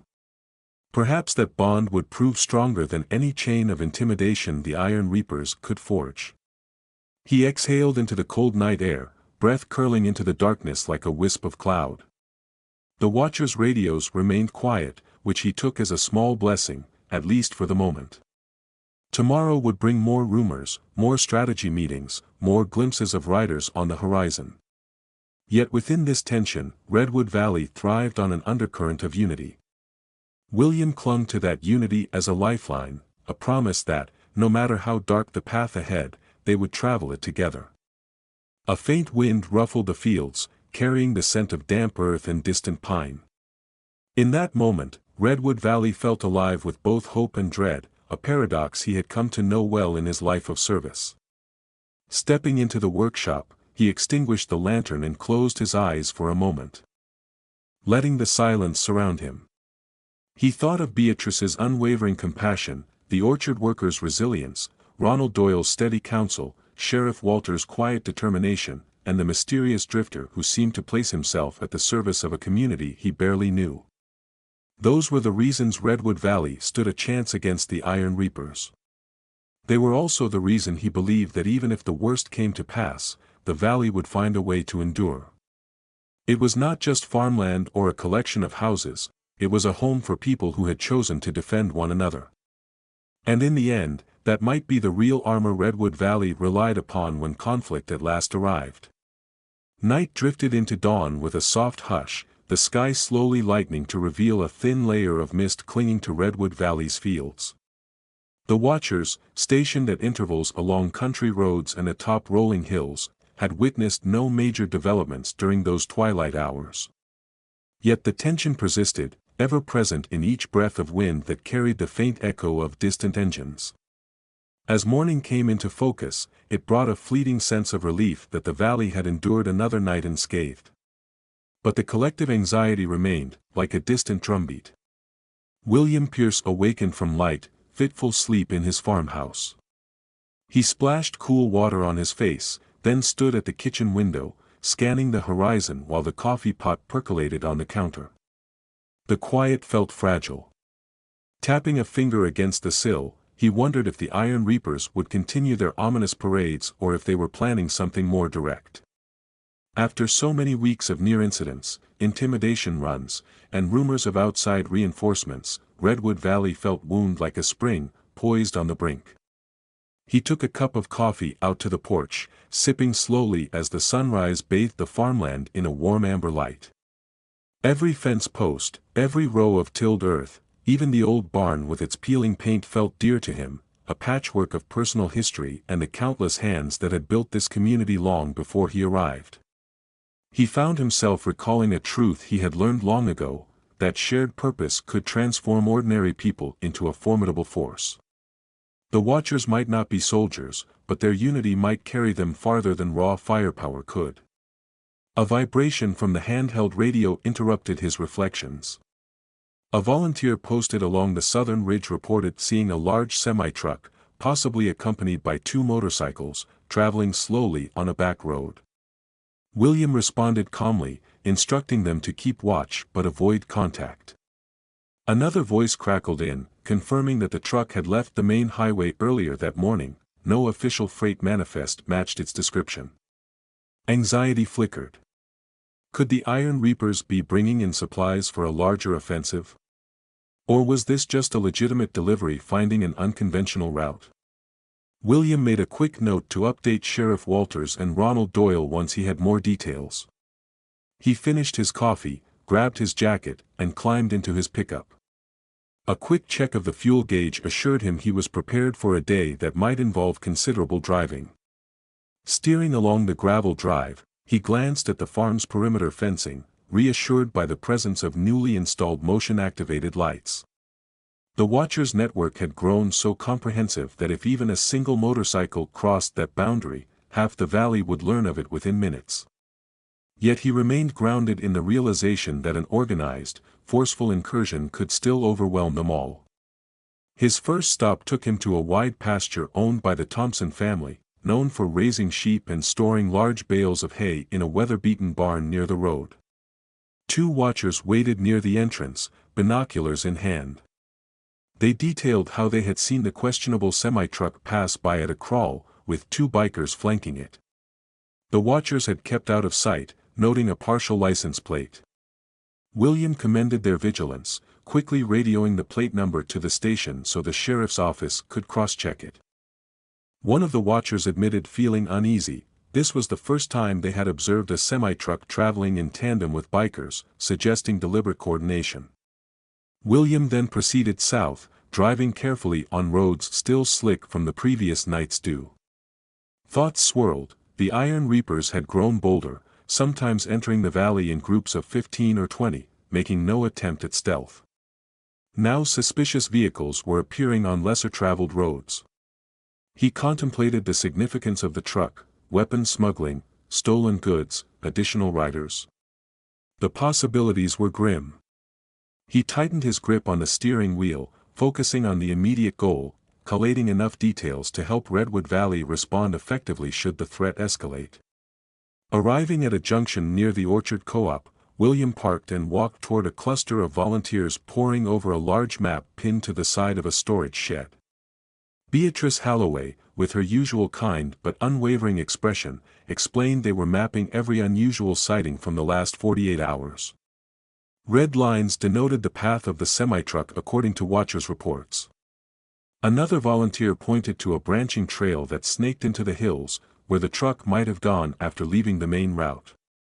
The Watchers had lost visual contact and it disappeared into dense tree cover. William took a moment to internalize the map's updates. He could see the Watchers had become more systematic, linking times and locations to form a timeline of suspicious activity. The Orchard Co-op had turned into a logistical nerve center, with people coming and going at all hours. He caught Beatrice's eye, and a silent understanding passed between them. They both recognized the delicate balance Redwood Valley struggled to maintain. The orchard manager then interjected, sharing that some workers had discovered fresh tire marks behind a line of old apple crates. Could the bikers have briefly hidden there? They found no evidence of forced entry, but the orchard manager suspected reconnaissance. William volunteered to inspect the site. The orchard manager led him through neat rows of near-empty trees. The scent of decaying foliage and damp soil filled the air. Reaching the crates, William crouched and saw shallow ruts in the dirt, reminiscent of off-road tires. He brushed aside some debris, noticing the partial imprint of a boot near a crate's base. Though faint, it looked consistent with a heavy-soled biker boot. Taking a few photos with his phone, he carefully replaced the debris, preserving the scene in case further investigation was needed. To him, this was a clue that the Iron Reapers, or affiliates, had scouted potential vantage points or hiding spots near the Orchard Co-op. He returned to the co-op's main courtyard, quietly reporting his findings to Beatrice and the orchard manager. They wore concerned expressions but seemed more resolute than frightened. If the gang hoped to intimidate Redwood Valley into submission, they continued to fail. That sense of quiet defiance permeated the watchers, fueling collaboration among neighbors who might not have spoken more than a few words to each other in years past. William could feel that bond strengthening every day. In simpler times, Redwood Valley's biggest worry might have been a bad harvest or a lost tourist. Now, adversity had woven the community together more tightly than ever. By midday, William had shared the orchard's new developments with Sheriff Walters, who in turn promised to dispatch a deputy to gather formal statements. The sheriff's voice over the radio sounded weary but determined. He had been juggling calls from ranchers in the east who spotted new sets of motorcycle tracks near their livestock pens. The watchers there had responded quickly, preventing any stolen animals or damaged fences. Still, these brazen incursions signaled that the Iron Reapers were testing Redwood Valley's readiness across multiple fronts, searching for weak points. Walters thanked William for coordinating efforts, recognizing how pivotal the watchers had become to the valley's defense. The afternoon progressed under a sky shifting from bright to overcast. Clouds scudded across the horizon, hinting at the possibility of rain by evening. William took advantage of the daylight, traveling to remote outposts where watchers rotated shifts. He delivered fresh batteries for radios, extra water, and small laminated instruction sheets about how to respond if they witnessed direct aggression. Though Redwood Valley's watchers had largely avoided confrontation, the orchard standoff weeks ago remained a cautionary tale. One stray gunshot had almost incited chaos. William repeatedly emphasized discipline, gather evidence, report, stay safe. Let the sheriff's department handle arrests if it came to that. In a secluded clearing near a winding creek, he encountered two watchers cleaning up fallen branches. They told him they'd found tracks that morning. A single bike apparently rode through a narrow path along the creek bed. William inspected the footprints in the mud. They were distinct, revealing careful foot placement that suggested the rider had been scouting or hunting for vantage points. He marveled at the watcher's thoroughness in discovering these subtle signs. Before Redwood Valley formed its watch program, such details would have gone unnoticed. At dusk, he returned to his farmhouse. Golden light filtered through the trees, creating long shadows across the yard. The day's progress felt substantial yet incomplete, overshadowed by the question of what the Iron Reapers planned next. Inside, he found the drifter hunched over a blueprint of some mechanical design, likely another improvised security device. The drifter glanced up, nodded without speaking, and continued scribbling. William recognized that the man's expertise had proven invaluable, though he remained a puzzle. They had never discussed personal histories in depth, an unspoken agreement that suited them both. He ate a quick meal, his appetite minimal given the swirling tension. Outside, the air had cooled significantly, the wind picking up. William retrieved extra blankets for watchers scheduled on late-night shifts near his property, leaving them stacked on the porch. A quiet certainty took hold in him that Redwood Valley was edging closer to its crucible moment. For weeks, watchers documented sightings, discovered footprints, and glimpsed potential infiltration. The Iron Reapers seemed tireless in their attempts to rattle the valley. Whatever plan they had, it was evolving, day by day. That evening, William listened to the radio, the static-laced channels carrying watchers' updates in hushed voices. One orchard worker reported a brief encounter with three bikers along a back road. They exchanged no words, but the bikers revved their engines, letting the orchard worker know Redwood Valley was still under scrutiny. Another volunteer at the southern perimeter had noticed suspicious silhouettes cresting a ridge. By the time a second watcher arrived, the figures were gone. Rumors flew about a possible hidden campsite in the hills, where the gang might be gathering more personnel. Yet nothing concrete emerged. The hours ticked on, and just before midnight, the radio crackled with alarm. Watchers near the old feed store had spotted multiple headlights converging on a side street.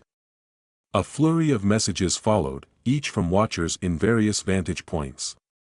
Some claimed to see 5 or 6 bikes, others a dozen. The confusion underscored how easily darkness and fear magnified numbers. William quickly grabbed his jacket and radioed the sheriff, offering to converge at the feed store area to provide support. The drifter, alerted by the commotion, volunteered to stay behind and monitor communications in case Redwood Valley's watchers needed real-time instructions. William navigated the unpaved roads with headlights off to avoid drawing attention, using only a small handheld spotlight and the faint glow of the moon. The radio chatter indicated watchers had lost sight of half the bikes, though a few still lingered by the feed store. Adrenaline sharpened his senses as he arrived at a vantage point near a row of tall hedges overlooking the store's dirt lot. The store's lights were off at this late hour, and a large padlock hung on the door. Peering through binoculars, he saw 3 motorcycles parked in a line, their riders standing in quiet conversation. He strained to catch hints of their voices, but the wind carried little. Then, as if signaled, the riders remounted and sped away, dust kicking up behind them. William and 2 watchers scanned the area for any sign they had broken in. The padlock was intact, the windows unshattered. Yet footprints in the dirt suggested more than 3 men had gathered there, possibly a larger group that left moments earlier. He examined the impressions under a flashlight beam, marking them in his log. Sheriff Walters arrived soon after with a deputy. They swept the perimeter of the feed store, finding no obvious damage or forced entry. It looked like another brazen show of presence, more psychological warfare. As the group reconvened near their vehicles, the watchers conferred with the sheriff about next steps. Everyone felt certain this would not be the last nighttime congregation. The question weighed on them: were these repeated, seemingly pointless visits a prelude to something bigger, or were the Iron Reapers testing Redwood Valley's coordination? William quietly reminded them that caution was paramount. So far, the watchers had prevented any major sabotage or violence by staying vigilant and calm. They needed to hold that line, no matter how provocative the bikers' behavior became. Around 2 in the morning, the watchers dispersed to resume patrol or head home for a few hours' rest. William stayed behind a bit longer, eyes scanning the deserted feed store lot. A bitter wind whipped across the asphalt, carrying a dryness that bit at the skin. The worn sign, once a bright advertisement for seeds and fertilizers, creaked on its rusted hinges. In that lonely setting, Redwood Valley's predicament felt more acute. He inhaled the cold air, reminding himself that every small victory, like tonight's nonviolent outcome, chipped away at the Iron Reapers' attempts to undermine the valley's spirit. When he finally returned to his farmhouse, the drifter was still awake, a dim lamp lighting the workshop. The radio sat silent on the table, indicating no further calls for help. William gave a brief nod, then collapsed onto an old chair, exhaustion etched on his face. The drifter gestured toward a pot of coffee, offering a silent invitation. William poured a cup, quietly recounting what had transpired at the feed store. The drifter responded with a curt grunt, then turned back to his tinkering. In that moment, the companionship of shared purpose felt like enough, no need for elaborate conversation. Dawn came quickly, the sky pale and cool. William emerged to feed his livestock, reflecting on how Redwood Valley's watchers had deflected another late-night probe. Between the orchard co-op, the feed store, and remote roads, the Iron Reapers' presence had been a near-constant shadow. Yet each incursion ended the same way, intimidation rather than open conflict. This pattern gnawed at William's mind. Groups like the Iron Reapers seldom engaged in indefinite posturing without a plan. They might be waiting for a strategic advantage, or for reinforcements, or for Redwood Valley to slip up. If they hoped the community would fracture under prolonged stress, they underestimated the resolve that had taken root. Throughout the day, watchers shared notes on the feed store incident. Some believed the bikers might have intended to break in but lost their nerve upon realizing watchers were near. Others suspected the riders had placed hidden cameras or trackers to monitor local movement. A thorough sweep of the area turned up no devices, though a few watchers discovered more footprints leading into a nearby cluster of bushes. The footprints vanished after a short distance, leaving them to assume the riders had parked additional bikes or vehicles out of sight. The Orchard Co-op resumed its role as an intelligence hub. Beatrice coordinated the map updates, dotting new sightings in color-coded pins, red for nighttime activity, yellow for daytime. Ronald Doyle analyzed the patterns, leaning on his law enforcement background to anticipate possible targets. He suspected the Iron Reapers might shift focus to Redwood Valley's critical infrastructure soon. The small water treatment facility or the substation that fed power to outlying homesteads. Sabotaging either could place the community in a precarious position. William listened gravely, taking mental notes. Before sundown, William met with Sheriff Walters at the station to review a new plan for emergency response. If the Watchers called in a significant incursion, the sheriff and his deputies would rally at prearranged choke points. They devised a tiered response, ensuring that no single area would be left undefended. The station's antiquated layout strained under the demands of an escalating crisis, but the sheriff did what he could with limited technology. William found himself missing the coordinated resources of his old military days, yet Redwood Valley's grassroots efforts had a resilience that no chain of command could replicate. That evening, a cold drizzle set in, pattering lightly against rooftops.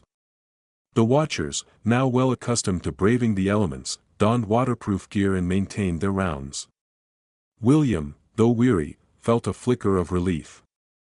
Rain sometimes deterred the Iron Reapers from venturing along muddy back roads. Still, he kept his radio close, half expecting the buzz of urgent chatter. He wandered his property, verifying that improvised alarms had not been dislodged by wind or animals. Each step reminded him of the precarious situation Redwood Valley faced. If the Iron Reapers unleashed a concentrated attack, no set of homemade defenses could fully guarantee safety. Yet the Watchers would not be taken by surprise, and in that, William found a quiet triumph. Midnight passed uneventfully, the drizzle continuing. By early morning, the rain ended, leaving the roads slick and reflective under a faint moonlight. The Watchers checked in with final updates, reporting no suspicious activity. William allowed himself a brief sleep. The next day brought a subdued sense of normalcy.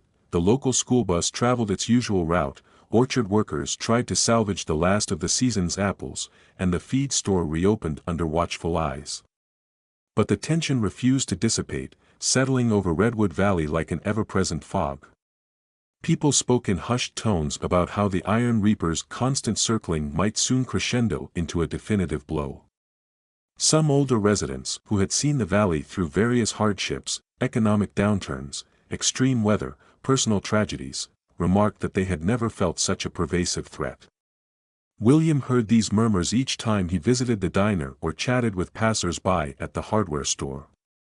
He tried to project calm, reminding them that Redwood Valley was fortified by solidarity, but in his heart he knew no one was truly at ease. As the days continued, Watchers discovered more tracks in remote areas, more evidence that the Iron Reapers surveyed possible entry points. Yet no large-scale confrontation materialized. Some Watchers speculated that the gang's leadership had grown wary of Redwood Valley's readiness. Others guessed they awaited reinforcements from allied groups rumored to be active in neighboring counties. William, for his part, concentrated on ensuring the Watchers did not grow complacent. He continued routine checks, shared best practices, and kept close communication with Sheriff Walters. Between these tasks, he sometimes paused to reflect on Redwood Valley's transformation. He remembered when people here barely locked their doors, when local gossip fixated on gardening tips or the latest church fundraiser. Now, scanning roads for bikers and suspicious trucks had become the norm. Radios crackled with coded messages, and neighbors forged alliances across old social boundaries. The Watchers had formed a tapestry of vigilance that might endure beyond the current crisis, forging a newfound unity. Paradoxically, the Iron Reapers' presence had awakened a cooperative spirit Redwood Valley rarely saw. Still, none could predict the shape of the final test. William felt certain that a decisive moment approached, a flashpoint after which Redwood Valley would either stand triumphant or succumb to turmoil. Though he maintained a stoic front, the weight of that uncertainty pressed on him each night, mingling with half-forgotten memories of other places where he had to protect civilians from violence. The farmland, with its quiet rows and gentle hills, deserved peace, yet fate had thrust it into an unfolding conflict. He prayed the watcher's diligence would tip the scales. That prayer was tested one crisp morning, when watchers reported that a large group of bikes, possibly upward of 30, had been spotted on a highway leading straight toward Redwood Valley. Unlike previous sightings, the watchers claimed they rode in a tight, formidable formation, their engines echoing across the hills. Sheriff Walters immediately mobilized. Williams' radio buzzed with urgent calls to confirm vantage points. Volunteers raced to their pre-assigned posts, hearts pounding. The Orchard Co-op and Community Hall prepared for possible evacuation of vulnerable residents. From his vantage atop a modest hill near the western approach, William peered through binoculars, waiting for the first glimpse of the rumored procession. The sky was bright, the air painfully clear. Every breath felt loaded with impending drama. Then he heard it, a distant roar, growing louder by the second. Moments later, a column of gleaming motorcycles appeared on the road, sunlight reflecting off chrome. They advanced like a small army, unstoppable, relentless, as watchers observed from hidden spots along the route. The bikes slowed near the Orchard Co-op's turnoff, engines rumbling. William tensed, wondering if this would be the moment everything turned violent. But after a pause, the riders continued past. Another group of watchers radioed they had taken a different turn, heading toward the far side of the valley. Confusion spread, the pack seemed to fragment, some continuing north, others skirting east, possibly encircling Redwood Valley in segments. The watchers scrambled to track their movements. Sheriff Walters called in, voice taut, instructing watchers not to engage but to follow from a distance if they could do so safely. William relayed a similar directive, urging calm and observation. For nearly an hour, fragmented updates poured in, sightings of bikes at crossroads, engine echoes in narrow hollows. The watchers valiantly attempted to keep track, but the gang's sheer numbers overwhelmed them. Redwood Valley found itself bracing for a systematic infiltration, each farmland road and orchard path potentially compromised.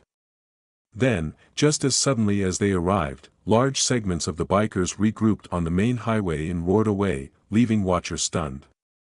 Some watchers claimed fewer than half the original riders departed, fueling speculation that the rest remained hidden in Redwood Valley, possibly setting up camps or safe houses.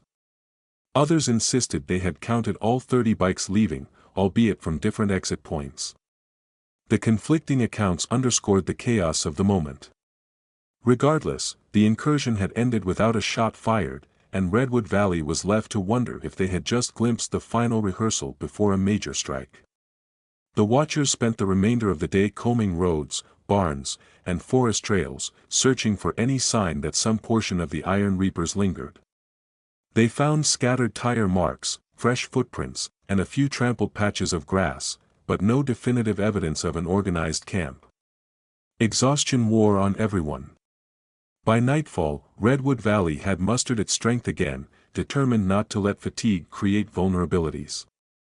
In the ensuing quiet, William realized that the watch program, for all its vigilance, faced an unprecedented test. If the Iron Reapers were indeed sowing confusion as a prelude to a mass assault, Redwood Valley's best hope lay in unity and rapid communication. Yet if the gang had deemed the valley too fortified and decided to abandon its campaign of intimidation, Redwood Valley still needed to remain watchful, at least until clarity emerged. On both fronts, tension remained the only constant. Even as the moon rose once again, watchers refused to drop their guard. Small groups maintained perimeter checks, scanning for silhouettes in the dark. Radios buzzed with subdued chatter. William rested briefly in his farmhouse.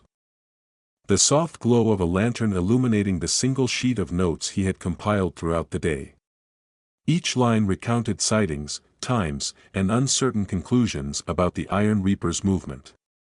He felt the heaviness of accumulated stress, but also an ember of resolve that refused to be extinguished. In that isolated moment, he recognized that Redwood Valley had already won a moral victory of sorts. Fear had not shattered them. Instead, neighbors had united, forging networks of support and collective vigilance. Whatever the Iron Reapers had hoped to accomplish, to claim Redwood Valley through sheer intimidation or force, had not come to fruition. The Watchers remained on duty, the Orchard Co-op stood protected, and the farmland, though overshadowed by threat, still provided nourishment to the community. He allowed a brief spark of optimism, telling himself that if Redwood Valley could endure a blitz of 30 motorcycles without collapsing into panic, they stood a fair chance should an even more direct confrontation come. Yet as he extinguished the lantern for the night, William acknowledged the potential cost still looming on the horizon. The lines had been drawn, perhaps not in open confrontation, but in spirit. Redwood Valley would not yield, and the Iron Reapers, a gang unaccustomed to defiance, might soon decide that fear alone no longer sufficed. The Watchers might find themselves tested in ways they had yet to imagine. In the hush of the farmhouse, William whispered a silent vow to stand by Redwood Valley to the end, whatever form that end might take. Outside, a light wind stirred, rustling leaves in the darkness. Clouds slid across the moon, casting fleeting shadows that glided over the fields. In distant corners of Redwood Valley, Watchers wrapped themselves in jackets, hoods pulled low, scanning roads and tree lines for the next flicker of headlights. The orchard workers who once rose at dawn to pick fruit without a second thought now carried radios and flashlights as standard gear. The local diner served meals to volunteers at odd hours, fueling their dedication. Children slept in their beds, unaware of the extraordinary precautions being taken to protect their future. In a barn on the far side of the county, a group of bikers might be gathering around a makeshift table, plotting their next move. Or they might have left Redwood Valley behind entirely, deciding the place was more trouble than it was worth. The Watchers didn't know, they could only remain vigilant, watchful, and steadfast. And so the night wore on, unbroken by alarm, yet saturated with the knowledge that Redwood Valley stood at the crossroads of confrontation and hope. Each breath, each silent watch, each shared bit of intel threaded them closer as a community, forging a bulwark of unity that might just stand against any storm. In the final days of autumn, Redwood Valley braced for the confrontation it had long feared. The Iron Reapers reappeared in force, moving under cover of a chilly dawn. Their numbers seemed larger than ever, spreading across the valley's roads with a renewed sense of purpose. Watchers on the ridges passed frantic messages over the radio, detecting clusters of riders forging toward the Orchard Co-op and circling the small electric substation near the southern perimeter. The Drifter, returning from a supply run, observed a line of motorcycles weaving through the dense forest, making their way onto seldom-used service trails. Everything suggested the gang had at last grown impatient with intimidation tactics and was prepared for a more direct assault. William Pierce stood near the Orchard Co-op's main storage facility, carefully monitoring the situation. A handful of watchers, orchard workers, and ranch volunteers quietly fortified entry points with farming equipment, creating crude barricades intended to slow any rapid approach. The tension in the cool morning air felt electric, each breath charged with anticipation. No one there sought violence, yet everyone understood that defending the valley might demand a firm stand. Sheriff Walters, leading a thin line of deputies, positioned himself near the orchard's gates. He reminded the volunteers that their strength lay in unity and disciplined observation, not reckless confrontation. It began with a sudden roar of engines on the main road. A phalanx of Iron Reapers stormed toward the co-op, splitting at the last moment to encircle the storage complex. Watchers stood their ground, visible yet calm, forcing the gang to halt rather than risk an immediate clash. A tense standoff followed, the riders revving their engines as if daring Redwood Valley to fold. In that stillness, orchard workers at the perimeter triggered floodlights, bathing the entire area in a bright, startling glare. The display exposed the bikers' numbers but also revealed a network of prepared volunteers lining the roadway and the adjacent fields. At the substation, another group of riders attempted to cut through a fence, only to find watchers and deputies already posted. From hidden vantage points, Ronald Doyle coordinated with watchers on handheld radios, guiding them to hold positions that kept the bikers in sight but minimized direct risk. The drifter, working quietly alongside two ranchers, sealed off a back route often used for off-road travel, rigging a tractor and hay bales to create an impassable barrier. Throughout Redwood Valley, these small acts of coordinated defense formed a tapestry of resistance too strong for the Iron Reapers to break through by stealth or sudden force. After what felt like an eternity, the riders in front of the Orchard Co-op began to fragment. Some peeled away in frustration, skirting the orchard's perimeter and attempting to regroup elsewhere. Others stood uncertain, confronted by a community that refused to bend. The watchers pressed no advantage but remained resolute. Their unyielding presence conveyed that Redwood Valley would not be subdued. Word soon reached William that the bikers at the substation had likewise found themselves outmaneuvered. With no easy path forward, and confronted by organized resistance at every turn, the Iron Reapers realized that the valley offered no straightforward conquest. By late afternoon, the roar of departing engines filled the county roads. Small detachments of bikers sped off in multiple directions, choosing flight over fruitless confrontation. Rumors swirled that more riders might linger in hiding, but each hour that passed brought more relief. Watchers patrolled diligently as the day waned, verifying that no major damage had been inflicted. A few scattered fences and gates required repair, yet Redwood Valley stood intact, unshaken, still standing in calm defiance of the intimidation that had haunted it for months. Gradually, the residents gathered at the Orchard Co-op, eyes reflecting fatigue but also profound relief. The confrontation had been tense and could have turned dire at any moment, yet the valley's readiness had prevented the Iron Reapers from establishing any foothold. Beatrice Halloway organized a modest meal in the storage area, where orchard workers and volunteers shared relieved smiles.